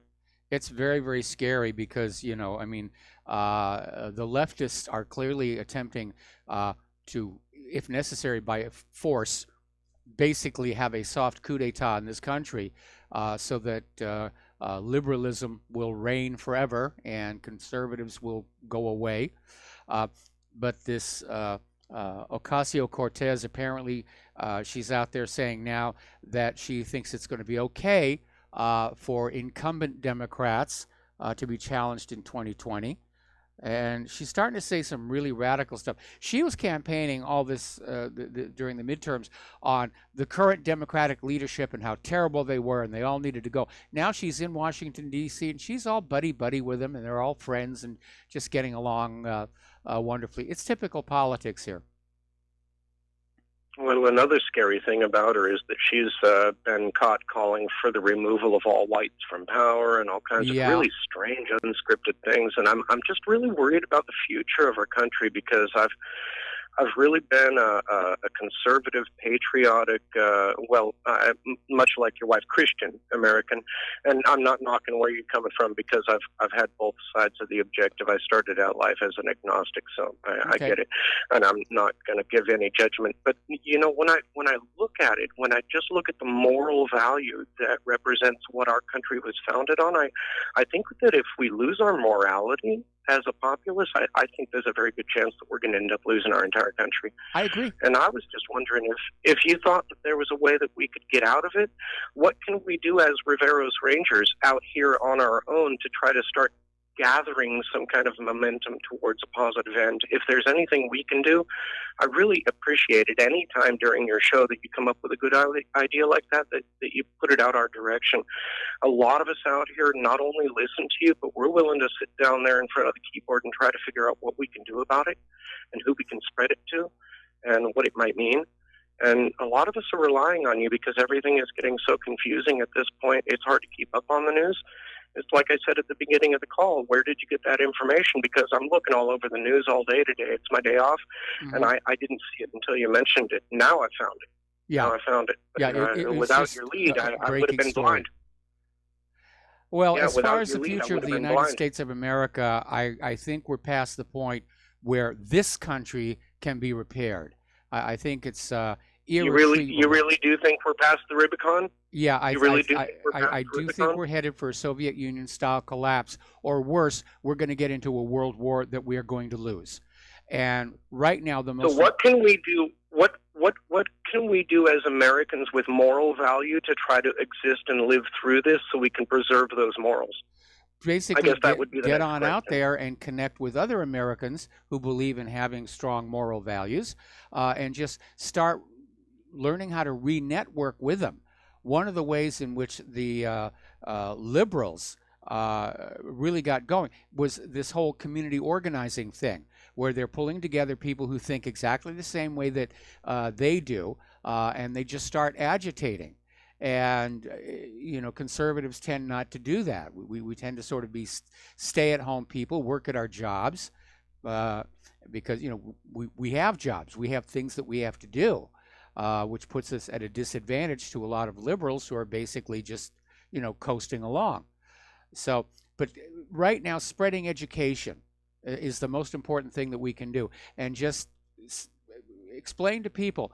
We know the government is lying to us. We know the corporate media is lying to us, and that there's some kind of a big challenge that's coming, whether it's going to be an economic crash or whether it's going to be the collapse of the U.S. government from all the infighting, or we actually do get into a war and lose. People need to be really thinking about getting through to the other side, first of all, and second of all. Well, on that note, may I be so bold as to offer a piece of advice on that exact note, if I may? Well, in addition to the idea that I believe what you're saying is correct, that we should share as much information as we can with our neighbors and our friends, I think another thing that we need to do, if we're really actually past the Rubicon at this point, is start preparing with the real basics of like food and water and just, preparatory goods to make sure that we can get out the other side of this with some numbers enough to keep some moral value in our country. If it's that bad, I think we need to start kind of just getting past the shock and start dealing with the situation in its severity. One of the best things we can do is really just prepare ourselves and our homes and our families, and we need to really just assess our social assets around us. Our friends and neighbors most nearby us may be the people who save our lives.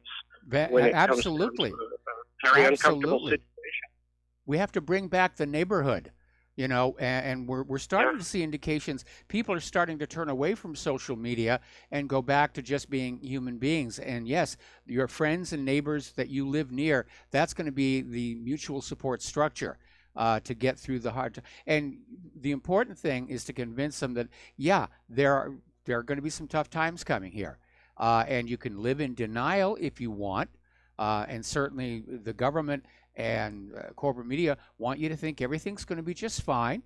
But look at just how many people are being caught off guard just by the severity of this winter, and they weren't prepared for it.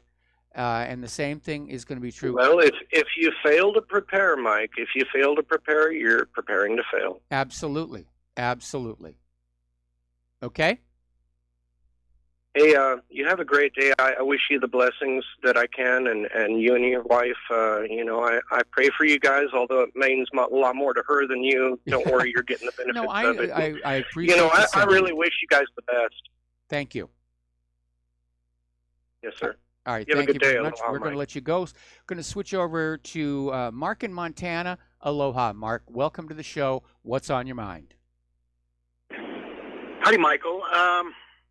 No, I'm getting really concerned. I turned 51 this year, and you young I've never whippersnapper. Oh yeah. I still work in the oil field, Michael. Don't call me young. These guys I work with are young, and they're working me in circles these days. I'm really concerned about what I'm seeing in this country. I probably have never mentioned it before. My mother was a Jew, and so I kind of have some of those stories and stuff from the European Jews and the older members of the family that used to tell the stories and all that. I by the way, I'm a Christian, so you don't have to hate me anymore. But I'm looking at the similarities that are going on in this country. I mean, we've had a digital book burning in the form of the purges on Facebook. Yes. We've had the brown shirts in the streets in the form of Antifa. Yes. Out rioting, looting, and killing, and busting windows. Like I said, the digital book burnings. We've had the demonization of a class of people, which are basically the normal, what I call the normal white heterosexual people in this country, the people that don't care, that just want to lead their lives. We've had demonization of minorities, specifically Christian minorities in areas. I mean, we have the same occurrences happening here that happened in early 1930s Germany. It's very scary. And the thing is, these patterns happen in every country that tries to transition into socialism. It happened in the Soviet Union. They had their book burnings. They had their purges. The Chinese had their book burnings and the purges. The Vietnamese, anybody that wore glasses were, and the Khmer and the Cambodians, anybody that wore glasses were brought out and killed because it represented being intelligent. And these people on the left are supporting these same policies. I look at socialized medicine, and I think there's a reason that they push for socialized medicine, because the Soviet Union was so effective at using this free, medication or free medicine for all to label its political enemies as mentally ill and in need of re-education. And we have something right now called oppositional defiance disorder that's in the new DSM book. And that's exactly what it is. If you agree with the government, you're crazy. So I'm very concerned, Michael. I'm very concerned. I think the best that we can do is keep our bodies and minds in shape. Keep a little. I live, 1,800 miles away from where I work, but I'm prepared to go there if I need to get there. So whatever you think you need to do that. But whether that's bullets and beans and whatever else you feel you need to get there, you probably need to keep that stuff around. And I'm not saying to go out and start a war, but that's what the left is pushing. They are pushing war. They're pushing revolution, and it's something that I don't think that they're foolish enough to believe that they could win. Well, apparently, whoever's organizing them thinks that they can accomplish something. I don't know about a complete takeover of the country. I think what they're really aiming at is a grand slam dunk in 2020. Democrats overwhelmingly in control of Congress, a Democratic president, and they're just going to push that liberal agenda, grab all the guns, and so forth and so on. And yes, they could start a revolution doing that. One of the things that really worries me... only reason that... Go ahead. I was going to say, one of the things that really worries me is how disconnected some of these political operatives and politicians themselves are from what's going on with ordinary Americans. And I think it's leading them to make some serious misjudgments. We know that liberals are absolutely convinced that they're changing how we think by just what they put in front of us. But again, that was the big fraud coming out of Margaret Mead. Human nature is as much inheritance as experience. And it's not that easy to change. And the only reason that socialism survives for a limited period of time is that it's instituted on the backs of capitalism. If it wasn't instituted and set up on the backs of a previous capitalist society, the resources wouldn't be there for it to survive. And it survives for a while because of those resources that are gleaned of the previous capitalist society. But they can't go on forever because they continue to produce nothing. Yeah, socialism works until you run out of other people's money. Right, and the infrastructure was built, and the means of production were built under a capitalist society. The socialists, or the National Socialists in the form of the German Workers' Party or the American National Socialist Democratic Party, are trying to build themselves now upon the previous advances that a free market has created. And if they can push it and they get their way, it will last for a while because the means of production were built under the free society. Those means will slowly disappear with no way of replacing them under socialism. Well, it almost sounds like the situation we've got right now, where our manufacturing has been in decline for all these decades. And, there's already a lot of socialism embedded into our system and our structure. So it's not like somebody's going to throw a switch. I don't even see us as a capitalist country anymore. I mean, it may be still operating as capitalism up at the very, very top, but down toward the middle class, it's more fascism, and certainly down toward the poorer people, it's definitely gone socialist with all the food stamp programs and everything like that. I see it as a bureaucratic capitalist society. We're a capitalist society that is controlled by I don't want to say heavy-handed, it is a heavy-handed bureaucracy. So it treads lightly like it's walking on eggshells. And that's disturbing in and of itself also. You looked at what the Nazis did in Germany. They didn't go in and take over, the Volkswagen plant. What they did is they told the Volkswagen plant, you will produce this and you will produce this at a profit. If the guy at the head of the Volkswagen plant couldn't do it, they'd drag him out in the street and replace him. That's what it was. That's the way National Socialism works. Mark, I'm going to have to let you go. Mark, I'm sorry. We've hit a commercial break. I need to let you go. We got another caller waiting on the line, and we'll be right back.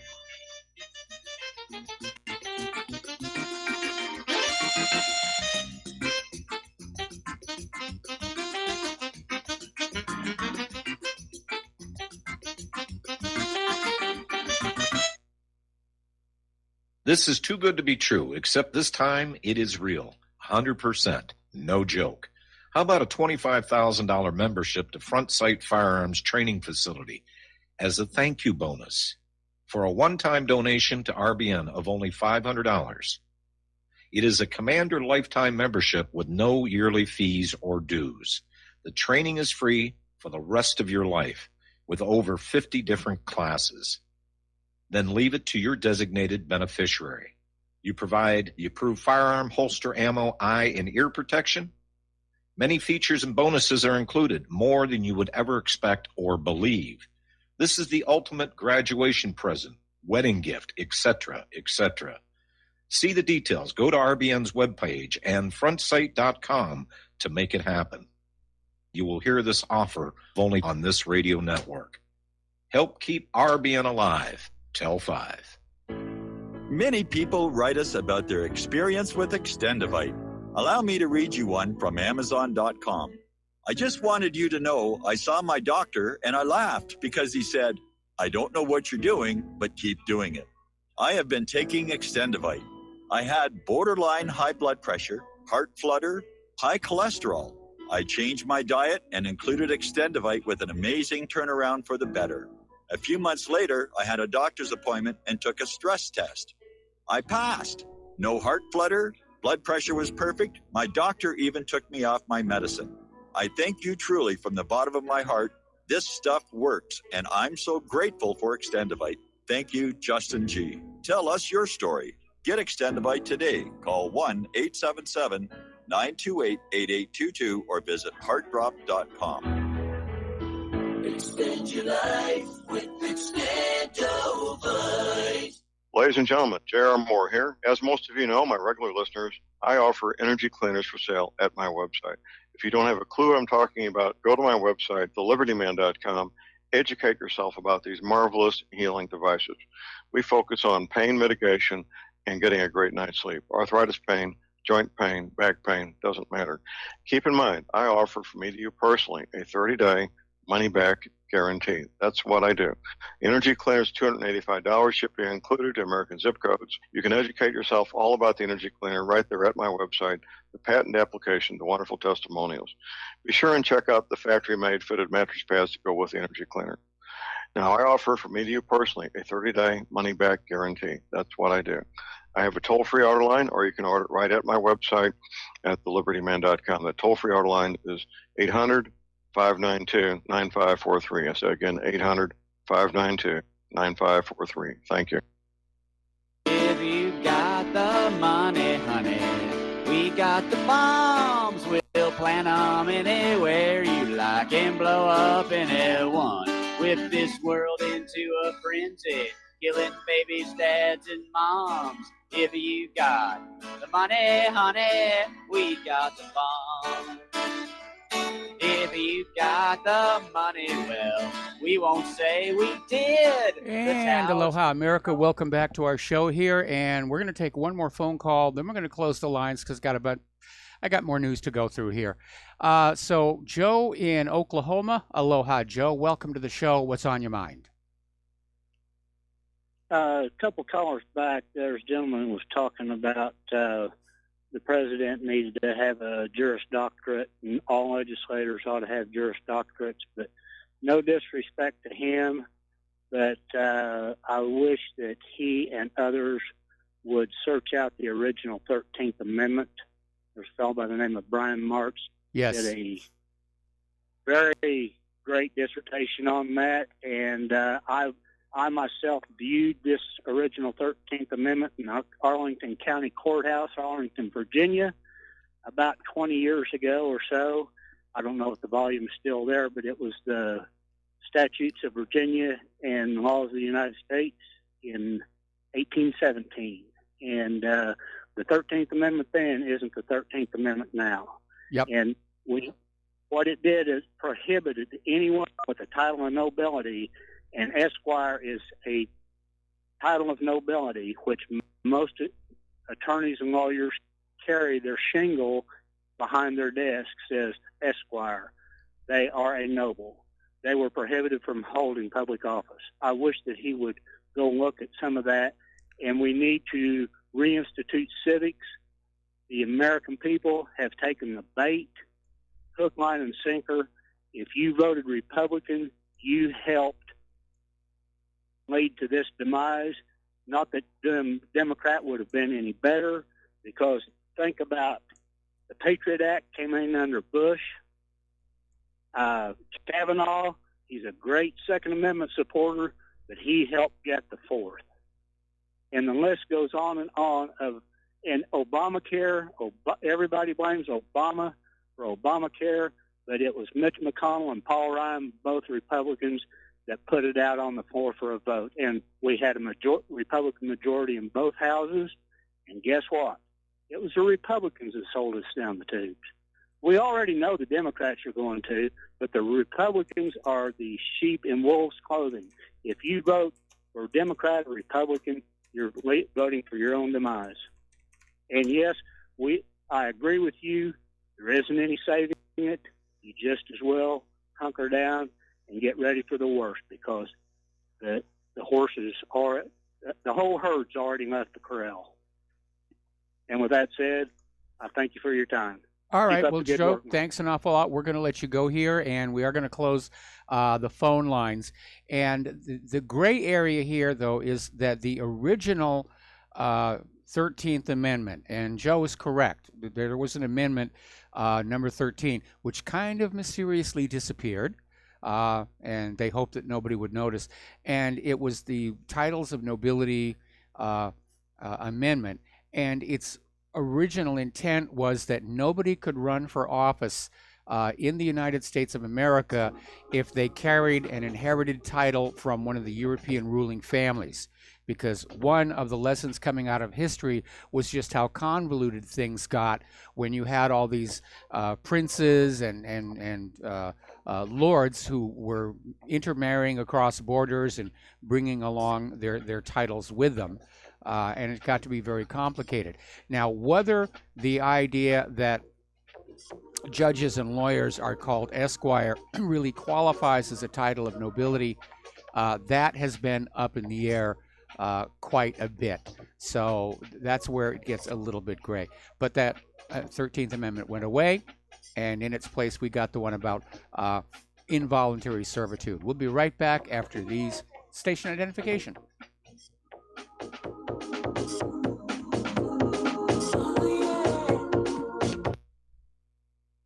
This is too good to be true, except this time it is real. 100%. No joke. How about a $25,000 membership to Front Sight Firearms Training Facility as a thank you bonus for a one-time donation to RBN of only $500? It is a Commander lifetime membership with no yearly fees or dues. The training is free for the rest of your life with over 50 different classes. Then leave it to your designated beneficiary. You provide the approved firearm, holster, ammo, eye, and ear protection. Many features and bonuses are included, more than you would ever expect or believe. This is the ultimate graduation present, wedding gift, etc., etc. See the details. Go to RBN's webpage and frontsight.com to make it happen. You will hear this offer only on this radio network. Help keep RBN alive. Tell 5.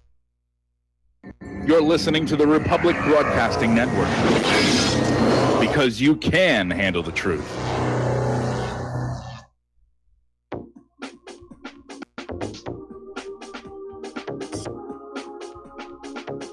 What really happened with your host, Mike Rivero, because World War III is a really bad idea. Here is your host, Michael Rivero. And aloha, America. Welcome back to our show, hour number 3. We're going to leave the phone lines closed for a little bit because I got a bunch of stories to get through. Meanwhile, checking back in with Chicago, still no idea about why this all went down, but apparently they're now saying 4 people were shot. 2 are dead, including the suspected shooter. And this started basically about 3 p.m. Chicago time, and very chaotic situation, but they don't know. Let's see. Witness, a man shot a woman 3 times in the chest outside the entrance. That may be domestic situations here. Anyway, all right. So let's get on back to political correctness and so forth, and so on. Here's a story makes me very angry, and apparently down in Florida. Why is it always Florida that's doing all this weird stuff? There's a Florida high school. They're under fire because the administrators permitted the screening of a graphic Planned Parenthood video about consent.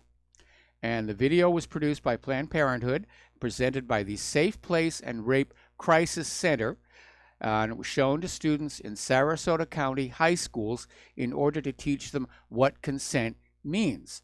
The reason parents are upset is the video features several same-sex couples engaging in kissing and sexual touching, and features graphic discussions about sex. Now, the video is pushing the idea that asking for consent doesn't have to be awkward. In fact, if you do it right, it could actually be kind of sexy. But apparently, complaints over the graphic video piled up very, very quickly.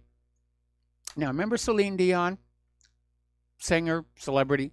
Apparently, she has now transitioned into the world of fashion design. And she's got this gender-neutral clothing line called Celine Nunu, which is created in conjunction with the global fashion brand Nunu.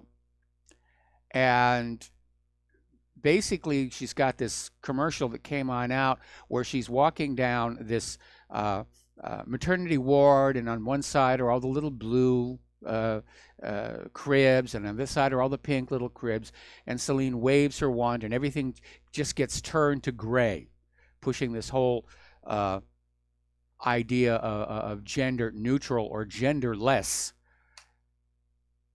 and basically saying the message is, we have to shape children for the future, and that means giving them the freedom to decide for themselves what their gender is. I'm sorry, it doesn't work that way. Your gender is determined in your DNA. And we've seen all the transgendered people, and they've had all the hormone treatments, had surgery, they're wearing the right clothes, they've got the right mannerisms. You do a DNA test on them, they're still the original gender. You can't undo that. You just can't. Over in Hollywood, Hollywood feminists are joining forces in the fight to take the sting out of abortion, and they're promoting what's called, it's a Shout Your Abortion book. And this is coming from Sarah Silverman, and Daily Show co-creator Liz Winstead promoted the event on their Twitter pages, which actually took place last Friday. Comedians Daniel Radford and Daniel Perez were also there, along with actress Amy Brennan. And what they're trying to do is make this deadly practice great again. And so they've put out this book that includes photos, essays, and creative work from women who want to share how positively they carried on after their abortions. So they're pushing that really, really hard. And as I've said, I have a lot of mixed feelings about abortion. I concede there are circumstances when it is necessary. You're dealing with rape, you're dealing with incest, you're dealing with serious birth abnormalities, you're dealing with a risk to the life of the mother. Yeah. The part that I do have a problem with is this dehumanization of the fetus in order to turn abortion into an after-the-fact birth control. That I have a problem with here. Over in Eastern Michigan University, the Women's Resource Center will no longer host the Vagina Monologues because the play lacks diversity and inclusion, because not all women have vaginas. That really is, I think, the shark right there. Over in, okay, we're going to do a shout out now to our honor affiliates who are rejoining our network here. Over in Virginia, at the Mary Baldwin University, they had an art exhibit which included some pieces that made reference to the Confederate history. And the art exhibit was shut down because the students were out there crying, racism, racism, racism. And the artist came forward and said, why don't we get a chance to explain what we're trying to do here? The intention behind the work is not racist. We're not racist. This is about history. And they raise a very good point. We see all this stuff about tear down this banner, tear down this statue, tear down this artwork. We only ever hear the side of the people who are complaining and screaming. We never hear the other side of why that is up there, what it is supposed to represent here. Oh, this is a good one. Student Senate tries to impeach student body VP for saying illegal alien on their personal Facebook page. That's getting just a little too intrusive. Again, freedom of speech. Gotta have freedom of speech. Now, up in Portland, this last weekend, they had a rally that was called the Him Too Rally. And apparently, journalist and photographer Andy Ngo reports that he and others were physically assaulted by Antifa protests while the police just stand around and did nothing. And as a matter of fact, there is a video that captures this lady with like really shiny pink hair and just outlandishly colored clothing, just yelling at and spitting at the men and finally going on up and just striking one who fights back and knocks her to the ground because she's small and he's big. And she gets up and starts whining and screaming about, how could you hit me? How could you hit me? You hit him. But you're not allowed to hit back. That's in the rule book I just made up. But apparently it was getting very, very rough. And again, Antifa out of control. The brown shirts, although in this case I think it was a pink shirt.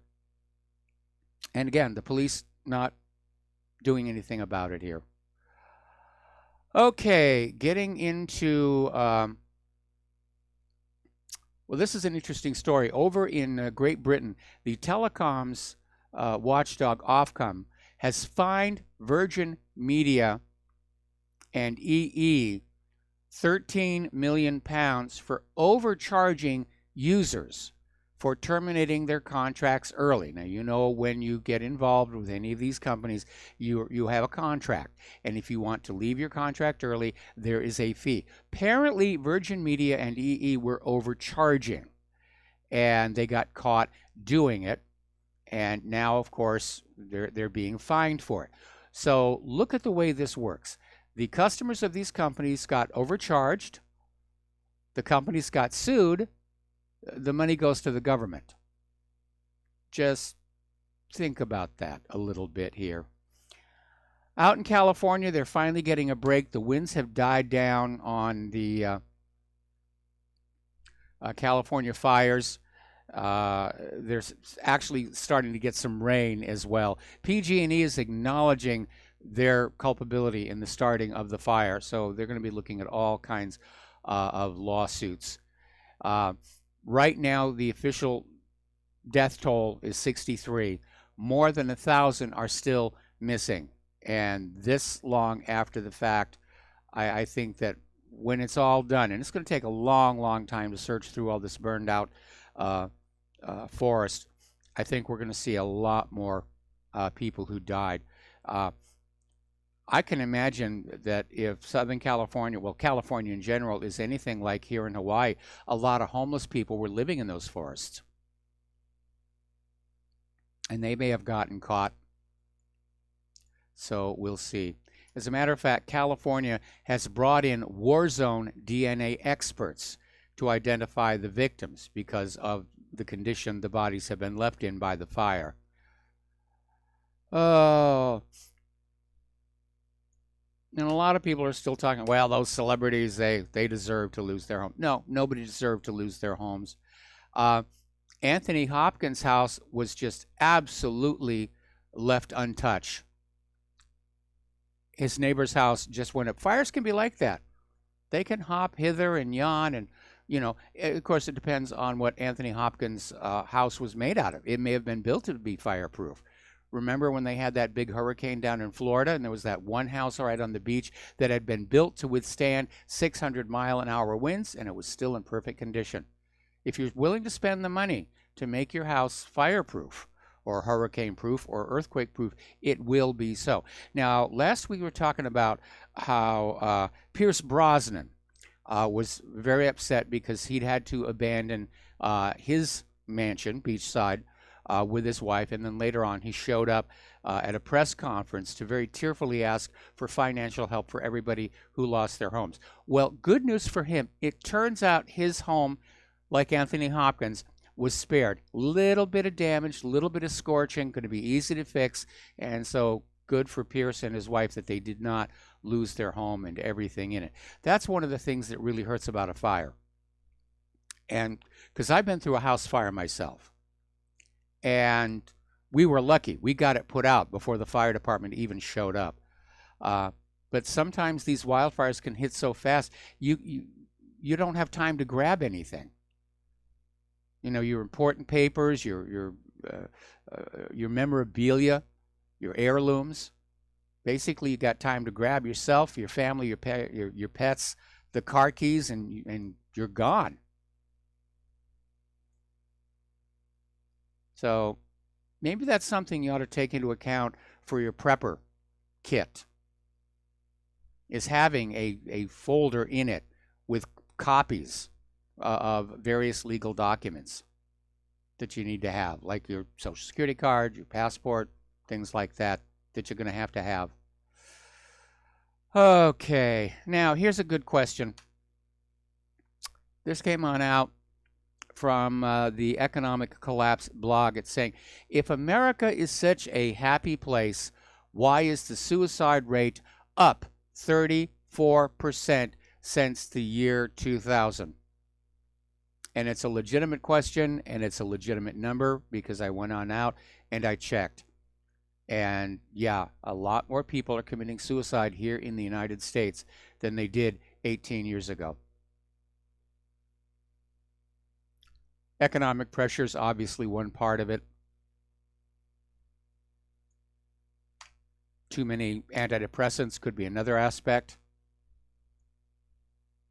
So, meanwhile, Donald Trump has signed a bill into law approving the creation of the standalone Cybersecurity and Infrastructure Security Agency, or CISA.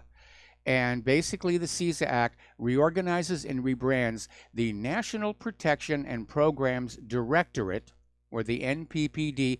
This was a program operating inside the Department of Homeland Security. As CISA, they're on their own. They don't have to answer to the Department of Homeland Security any longer. Now, the NPPD was established all the way back in 2007. It's been around for 11 years. And it's been handling almost all of the Department of Homeland Security's cyber-related issues and projects, and may I editorialize and say, not with much success, because cybercrime is just completely out of control. And this agency is in charge of overseeing civilian and federal cybersecurity programs. I mean, cybercrime is just completely out of control. Now, security researchers have revealed that Apple still has not fixed the iPhone X bug that could let hackers steal deleted photos and files. And they're saying they found the bug. They're white hat hackers, and they won a $50,000 bounty for finding the flaw. Apple's been notified about the vulnerability, but according to Forbes, they haven't done anything about it. And by the way, again, when you have a device like a smartphone or a tablet and you walk out of your home, you're immediately vulnerable. And so you should be very careful and selective about what you have on these devices.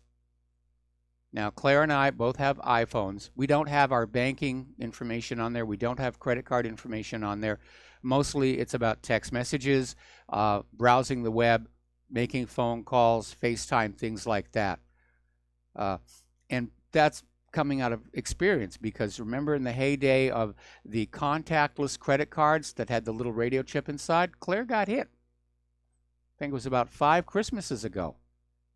Somebody walking through the mall had put together one of these machines that was simply pinging every radio chip credit card. Those are now thankfully gone, and they've been replaced with a card that you insert into a machine that puts contacts on it.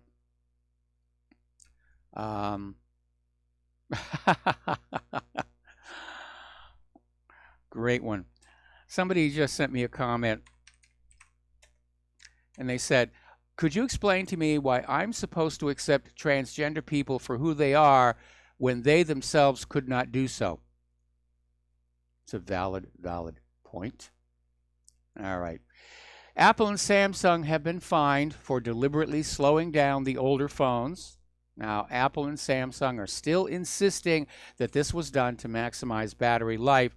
But most people are thinking that this is just another way of trying to get people to move on to the newer, faster phones, more expensive phones, which, of course, when the iPhone 11 comes on out, the iPhone 10s will start to slow down.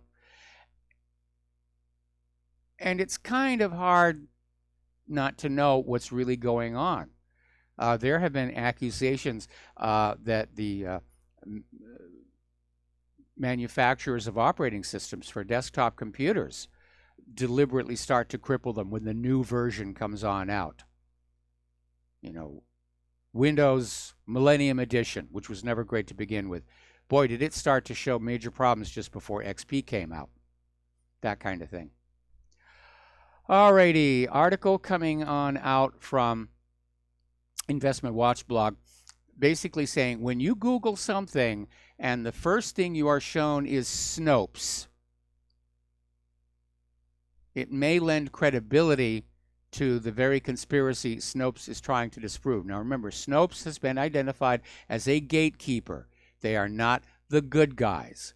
They enforce the government's and corporate view of everything that's out on the web. And they've had a lot of problems here. So anyway, apparently Twitter users are now calling out what's called blackfishing. And this is where you have white influencers who claim they are posing as biracial women to get more followers. See, the corporate social media is out there trying to make sure that conservatives are being silenced. They're not looking for the other phonies. They're not looking for the phonies that are out there. They're just trying to gain followers to push their liberal agenda. Anyway, we're coming up now on a commercial break, and when we come on back, more about the world of computers, arts, science, and so forth. So stay tuned. We'll be right back.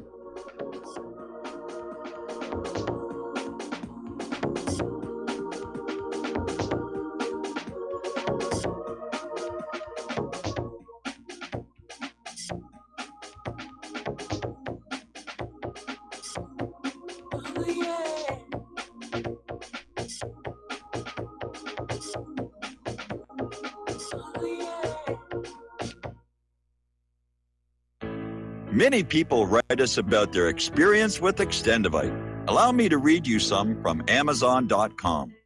It really does work like the review says it does. I cannot believe that after the first few days, I didn't feel as sluggish or clogged up. It has had a profound impact on my physical, emotional well-being. I'm skeptical as most people about products and their claims, and I never write reviews, but this is a wonderful product and I recommend it to everyone. Great product. It has brought my blood pressure from the mid-150s over the 80s to the mid-130s over mid-80s, along with diet and exercise in just the past couple of months. Excellent. Thank you, David. Tell us your story. Get Extendivite today. Call 1-877-928-8822 or visit heartdrop.com. Extend your life with Extendovite. Folks, we're living in a world the likes of which we've never perceived any clearer than we do now. The plan for global governance has been in the works for generations and would have likely been achieved by now, but for the fact that the globalists left open their Achilles heel. With all their tools, Federal Reserve System, fiat currency, no child left behind, and then Common Core education introduced to our schools to dumb us down, vaccines, pharmaceuticals to lobotomize us, GMO foods, insertion of compromised or bought and paid for politicians, judges, mainstream media propaganda, all pieced together like a puzzle designed to ultimately bring the world under submission. But with all their strategy, they forgot one thing: knowledge. And knowledge is power. With knowledge, their bombardment is nullified. Folks, with that, as brilliant and knowledgeable as you've become, among the wisest audience of any radio audience in the world, and you are, I want you to take a moment to reflect and ask yourself, how much of that knowledge did I obtain from Republic Broadcasting Network? How high has my consciousness been raised since I've been a listener? How fast am I now able to discriminate truth from fake news by being a Republic Broadcasting listener? How clear am I now able to see the world since I've been listening to RBN? Ask yourselves those questions, folks. Then ask yourself, what is that knowledge worth to me? Like my morning coffee, how would I survive without it? A voice of truth in a sea of lies. Do we not all need to ensure it survives? Like public broadcasting, we are now finding we can only survive with listener support. Censorship, advertisers being attacked, truth itself being attacked. It's the only way through this. We at Republic Broadcasting humbly ask you to become a supporter. Look at your budget and make a determination of what Republic Broadcasting is worth to you and what you can afford on a monthly basis. Go to republicbroadcasting.org and pledge 20, 30, 40, 50, if possible, 100 a month or more if it's affordable. Click the donate button and become a regular monthly donor. Assure both us and yourself that Republic Broadcasting Truth will continue to flow like that morning coffee. The network thanks you.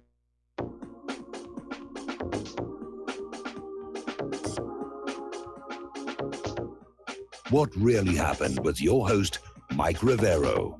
You're listening to the Republic Broadcasting Network. Here is your host, Michael Rivero. And aloha, America. Welcome back to our show here. And from California, they're now saying 77 confirmed dead, more than 1,000 still missing. Touching base back on Chicago, that last comment I made turned out to be correct. This was a domestic dispute, and apparently the shooter shot this doctor.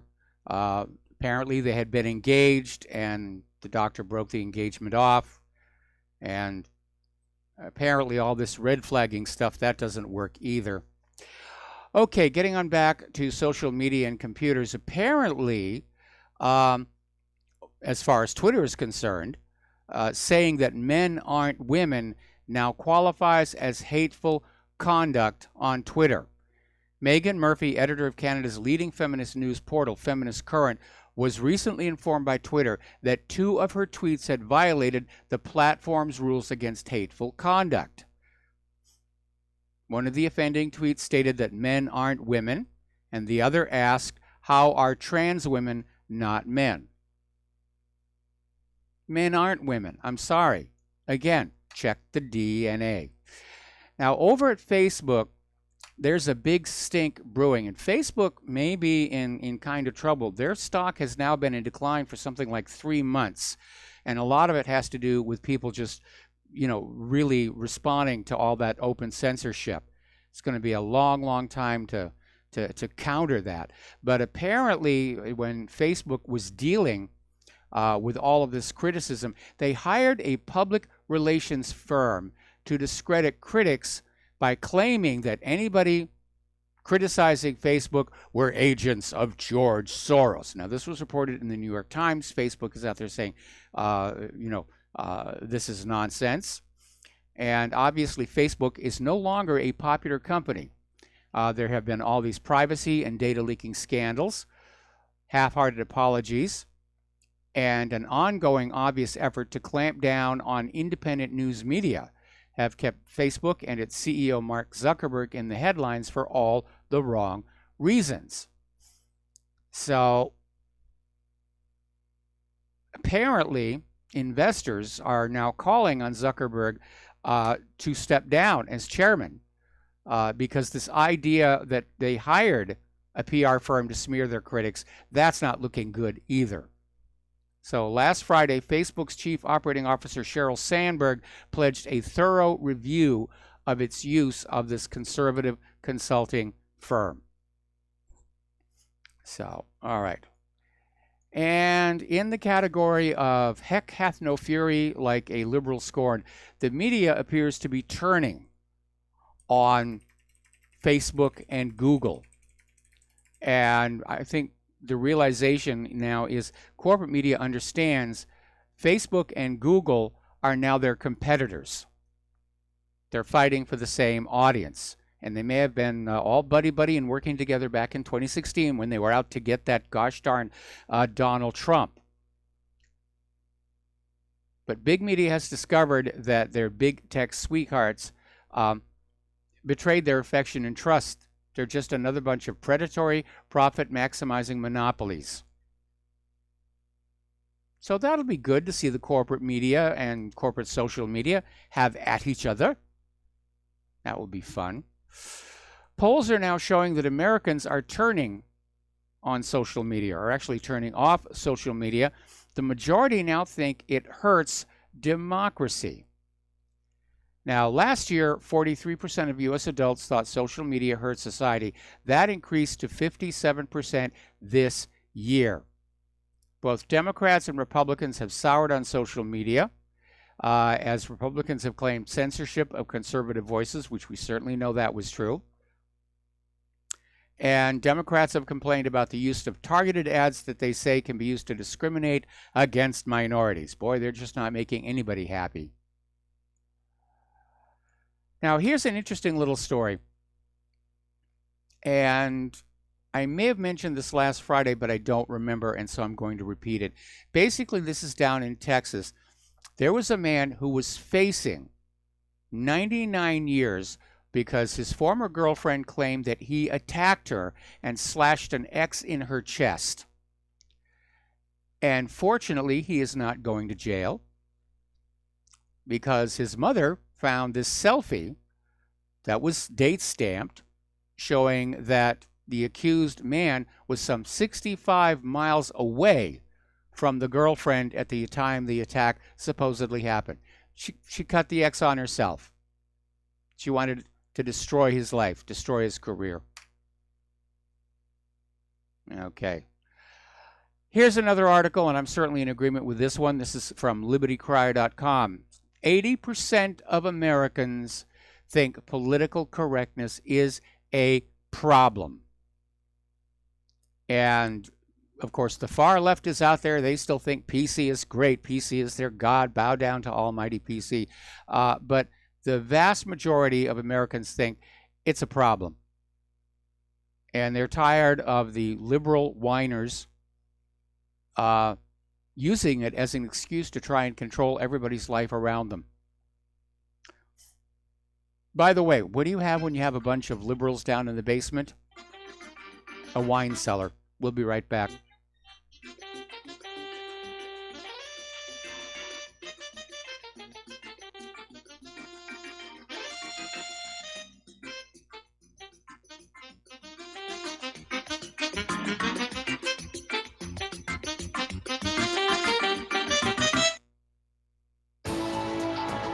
You are tuned in to the Republic Broadcasting Network.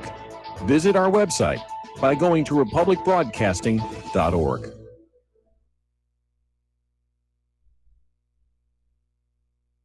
Hi, folks. CBD is the home run hitter for health right now. Why, you ask? Because of what it does for the body. Unfortunately, I can't tell you all about the benefit. You know, there's reasons. Do your due diligence and log on to ancientlifeoil.com. That's ancientlifeoil.com. Ancient Life Oil uses organic ingredients and is blended in coconut oil for some of the best benefits. Legal in 50 states and non-psychoactive. Log on to ancientlifeoil.com. That's ancientlifeoil.com.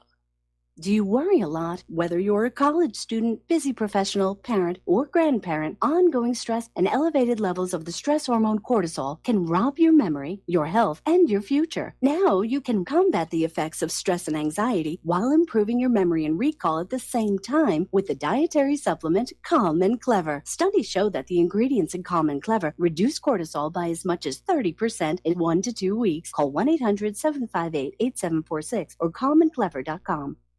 Tired of being lied to by mass media? It's growing more and more apparent today that news is received less and less through standard media outlets. Even with a growing audience every day, RBN is beginning to direct more efforts into social media. Social media and the use of the internet is fast becoming the primary source of people for news, regardless of demographic. RBN has set out to provide some of the best news on the internet through republicbroadcasting.org, and also has begun to use the tools to our advantage by way of social media. Republic Broadcasting is now operating a Facebook page to function as yet another avenue to have our collective voice reach new audiences across not only America, but across the globe as well. The Facebook page features not only news, but also an RBN player to listen to our broadcasts. Get involved by visiting facebook.com/Republic Broadcasting and liking our page and share it with your friends and family, because you can handle the truth.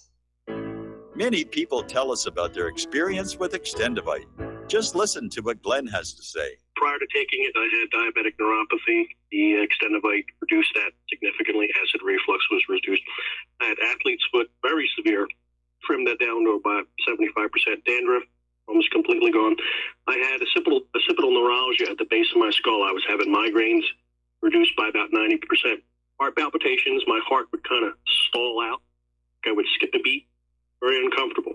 And when walking from downstairs going to sleep, by the time I got to the bedroom, which is just one flight of stairs, my heart was pounding, coming out of my chest. My vision was blurry.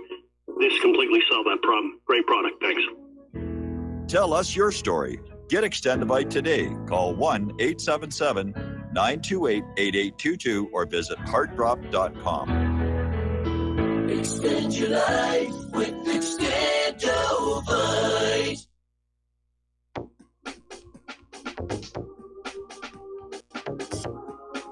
What really happened with your host, Mike Rivero. Join Mike on the air. Call toll-free 800-313-9443. 800-313-9443. And aloha, America. Welcome back to our show here. Now, again, back up in Portland, we had this little clash between Antifa and the hashtag #HimToo people. And what we're starting to see here is a lot of people are concerned by all of this very open, seemingly socially acceptable bias against white heterosexual males. And they want to stand up and say, hey, we're not the problem here. We're not the oppressors. We're being scapegoated. So apparently up in Portland, somebody was posting flyers that said, it's okay to be white. That's all it said. And the liberals are up in arms saying that this is anti-Semitic, it's a sign of white supremacy, and they're just completely triggered and off their nut here. Okay, once again, we seem to have an issue where the schools that are supposed to be teaching our young people about the American culture seem to be going the other way. Indoctrination. And once again, we have a school dress code that basically resulted in a trial. And U.S. District Judge Lynn Adelman in Schoenecker versus Koopman decided last Friday that the school could not enforce message dress codes. That if somebody wanted to wear a t-shirt that depicts or mentions guns, that's protected speech. And apparently the school's argument was it's just a picture, it doesn't convey a specific unambiguous message. And the judge didn't go for that. So, all right, we're talking about gun control. We're talking about this new bill, House Resolution 7115. And apparently they're still writing it because we're hearing the descriptions of what it's supposed to do keep changing. Now, the bill was originally said it was going to be about 3D printed guns. Apparently, those have now been added into this. And they're also putting in a backdoor to force people to register older and homemade firearms. Now, way back when I was a black powder enthusiast, one of the great things about black powder guns was you didn't have to register them. Simply because if you were shooting a patched ball, there wasn't a ballistics test in the world that could match a patched ball back to the barrel that fired it. And besides, when was the last time you saw somebody hold up a 7-Eleven with a flintlock pistol? So, but I remember even back then where the ATF were coming into the store where I bought my supplies, and they were demanding customer lists. And the manager of the store just standing firm and saying, no, you're not allowed to have these. This is private information. So they want the guns. They want your guns. Their guns are okay. They think their guns are really good. All right, let's talk about some science stuff here. Billionaire Yuri Milner, he's Russian-Israeli, he's planning the first private mission to deep space. And NASA is helping him. Now, Milner is curious whether there's life on Saturn's moon Enceladus, which many experts believe is the most likely place in the universe to contain alien life. It's certainly possible. I'd rather be looking in those methane pools on Titan, but we'll see. But apparently, Milner's nonprofit Breakthrough Starshot Foundation and NASA are agreeing they're going to put this mission together. This billionaire is going to pay for it. NASA will do it. Good for this guy. I love it when billionaires do good things with their billions. as opposed to George Soros, who's just messing around with everybody's life here. Meanwhile, Voyager 2 is creeping closer to the edge of the solar system. Voyager 1's already out past it. It's past an area known as the heliopause, where the solar wind from the sun, basically it becomes undetectably small. And at that point, by definition, you are truly in international space. So that's kind of an eerie moment, because I remember when the Voyagers were launched, I remember watching them being built. So that's, yeah. And apparently Voyager 2 is still sending data. Takes a licking and keeps on ticking here. Now, the United States plans to continue using Russian-built RD-180 rocket engines for its Atlas launch vehicles. This is coming from NASA Associate Administrator for Space Operations, William Gerstmeyer. And he's saying they're staying with the RD-180 and Atlas. Now, the Space Launch System, the new big rocket, will have the main engines that were being built for the Space Shuttle. But for the Atlas III and the Atlas V, they're going to have to keep using the RD-180s. Congress imposed a ban on those engines in 2014 as relations with Russia deteriorated, but were forced to cancel it a year later when it became clear the United States is unable to develop its own rocket engines in the coming years. All the jigs are gone. The people who are experts in this stuff have probably been lured to other countries. And I understand that there were some startup companies trying to build rocket engines. They didn't really do very well. Now, Morton Thiokol can make the solid boosters, but we're talking here about liquid-fueled engines, which can be very, very tricky. Meanwhile, even though the Warhawks are making stink face at Russia, at least the space scientists are getting together. And Roscosmos is interested in the U.S. proposal of creating an international lunar orbiter, literally a smaller version of the ISS in orbit around the moon. And basically, they're seeing it as a transition point for other missions going out into the solar system. And the ISS, of course, has a limited lifespan.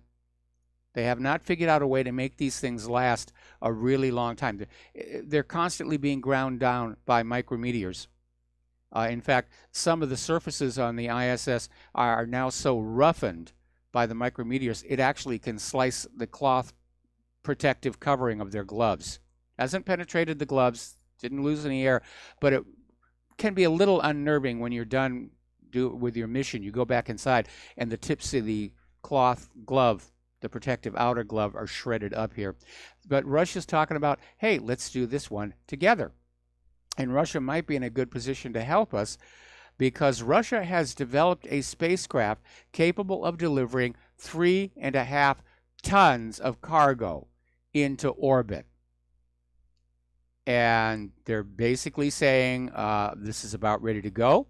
They've had a press conference.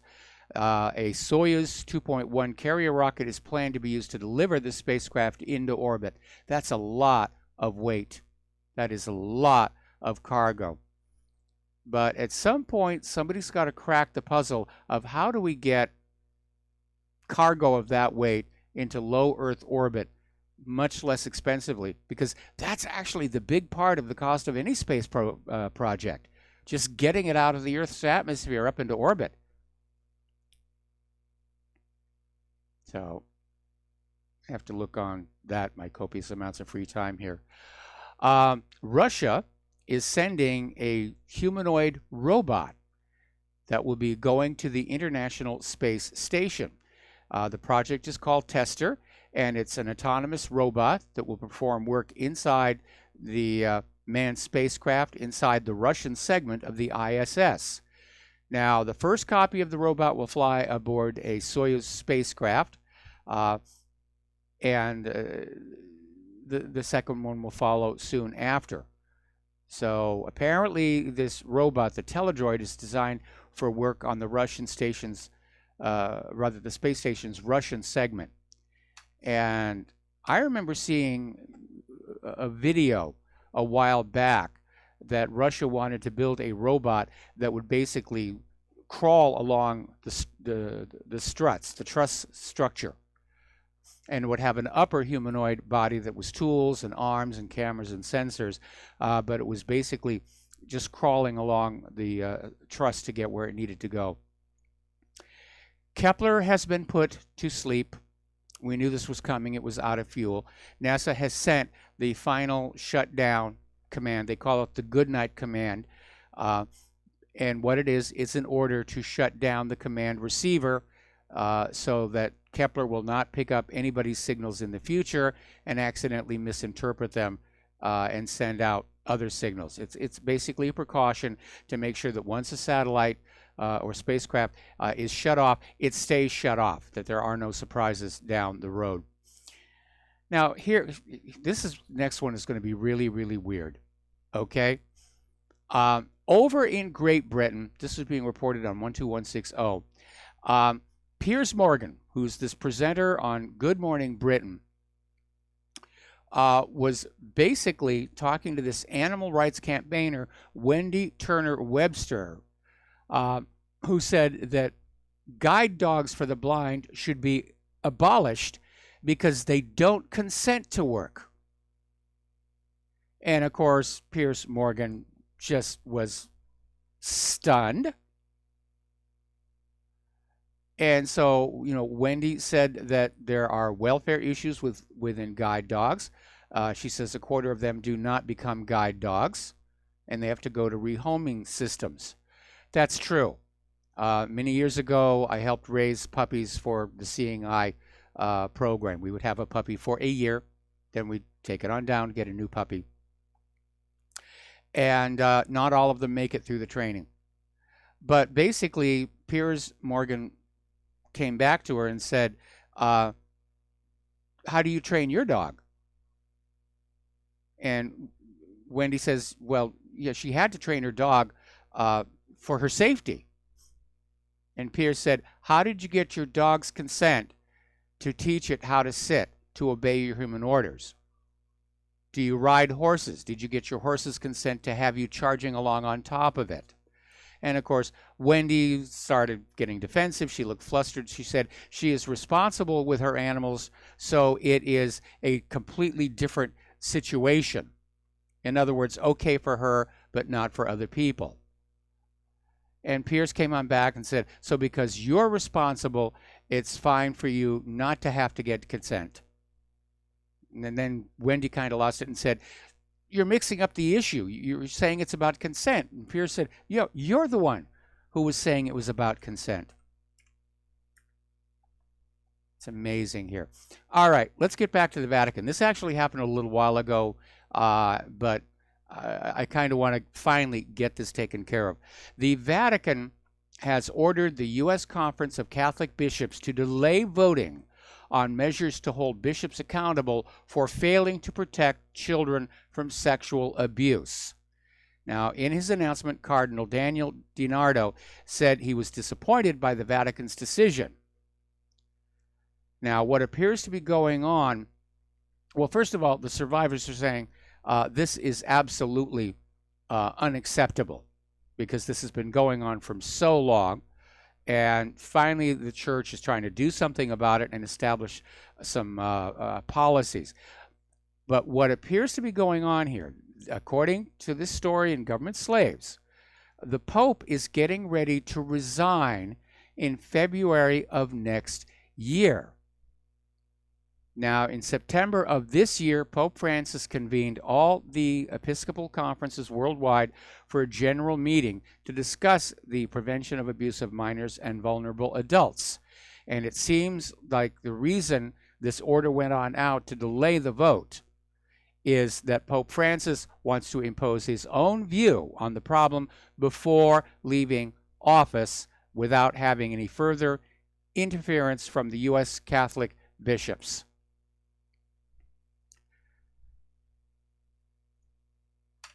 I think there's a major problem out there with that. Now, Spain has announced that they're going to outlaw alternative medicines.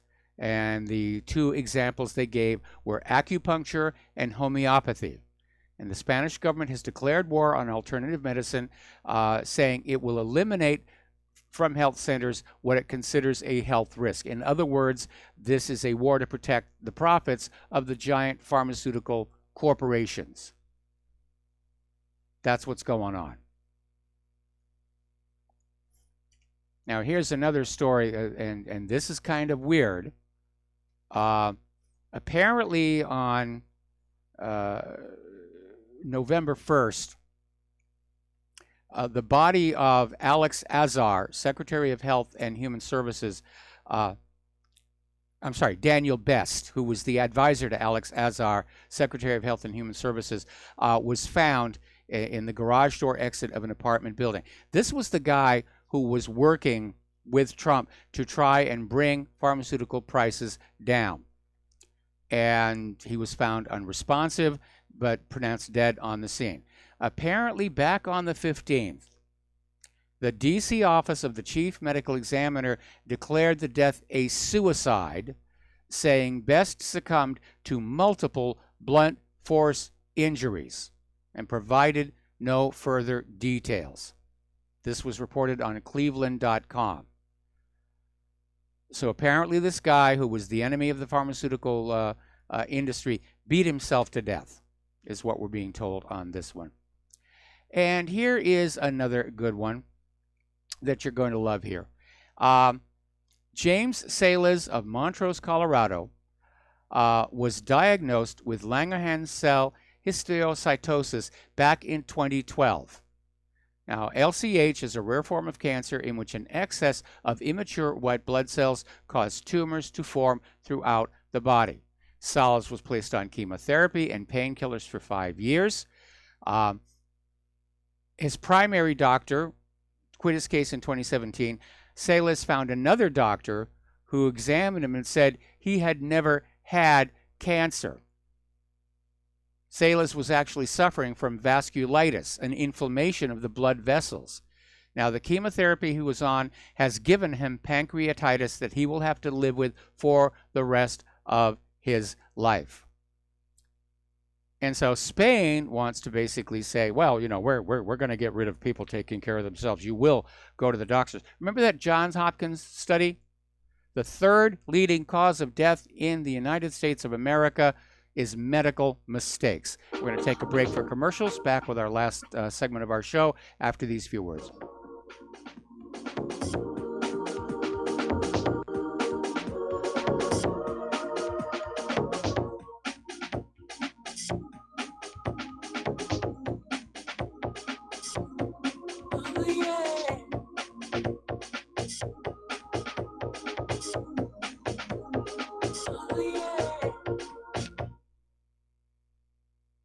Homeowners, are you in foreclosure, expecting to be served with a foreclosure lawsuit, or suspect your lender has coerced you into an illegal mortgage transaction?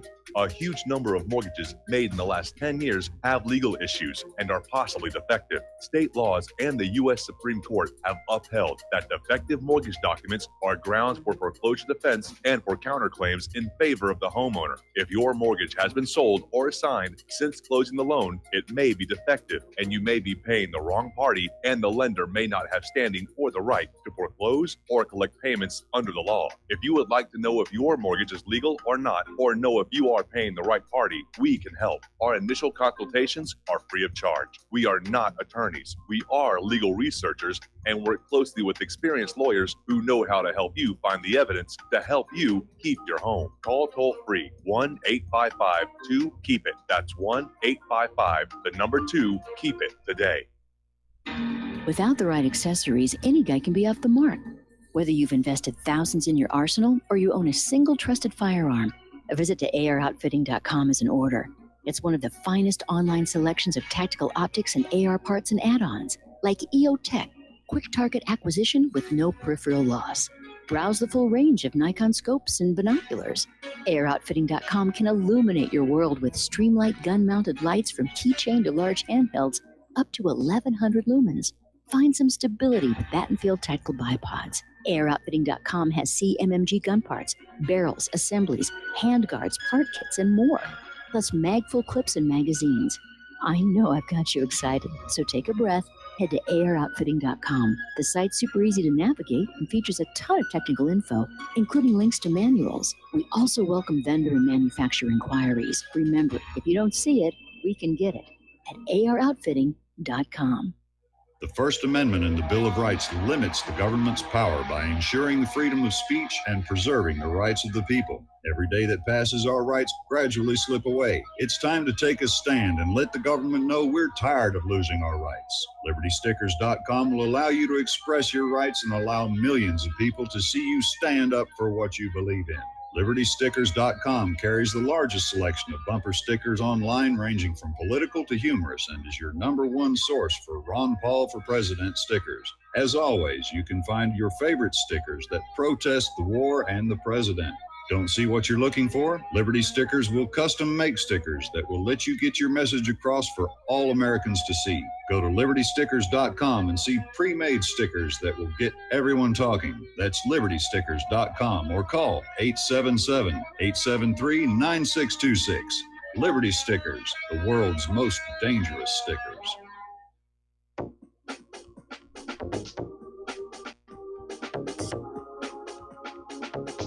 What Really Happened with your host, Mike Rivero.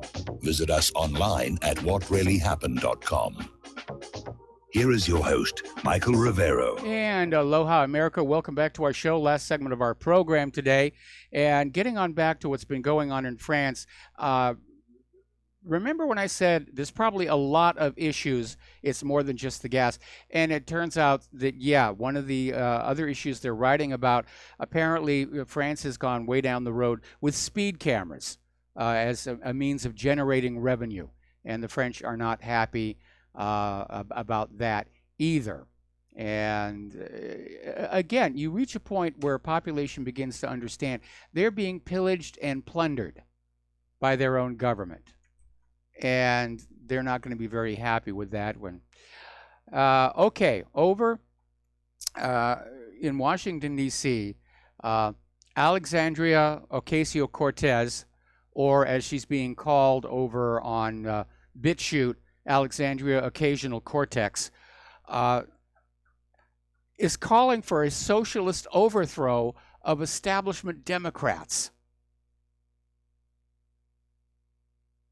Boy, do they have a problem on their hands.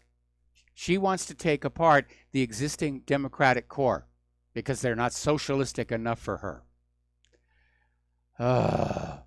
Apparently, over on the Senate Intelligence Committee, they're calling for Google and YouTube to do more censorship under the guise of protecting this country from those evil Russians. Ooh, bad Russians, bad Russians. Okay, there is a story that's coming out of, again, Florida, Fort Lauderdale. There is apparently at Cardinal Gibbons High School in Fort Lauderdale, children are coming down sick, multiple sick students after exposure to what is simply being described as an unknown substance. So hopefully it's just a hysterical reaction here. More comments here about the stock market, and they're saying that they're blaming today's drop on Apple, Amazon, Facebook, and tech shares. They're all in trouble. And as I mentioned earlier in the show, Facebook is now in its third solid month of stock price declines. And they did it to themselves with all of this open censorship. So, already apparently down in Florida again, somebody is saying that Brenda Snipes' resignation justifies having a revote. Let's just do it again. I think the American people need to get really upset about this. We have been down this road before. We keep seeing it over and over and over again. Obvious signs of massive election fraud. And we need to start voicing our anger about that. You want something you want to get angry about? Honest elections. And how can anybody come back and say, no, I'm opposed to honest elections? We've got the moral high ground here. Now, it's possible to have honest elections, or at least more honest elections. Our current system is a joke. It is intentionally set up to facilitate and conceal massive election fraud. We know that illegals were voting this last time. We know that these electronic voting machines had cellular modems. They could be hacked into over the cellular system. This is no way to run an honest election. All right, there's the music. Time for me to get on out of here. Stay tuned for John Stedmiller. I'm sure he's got lots of interesting things to share with you. Please take what you learn here, share it with everyone that you know. Talk to people face to face. Bring back the art of conversation. And again, keep reminding everybody how corporate social media is practicing censorship. Anyway, we'll be back tomorrow. Aloha, America.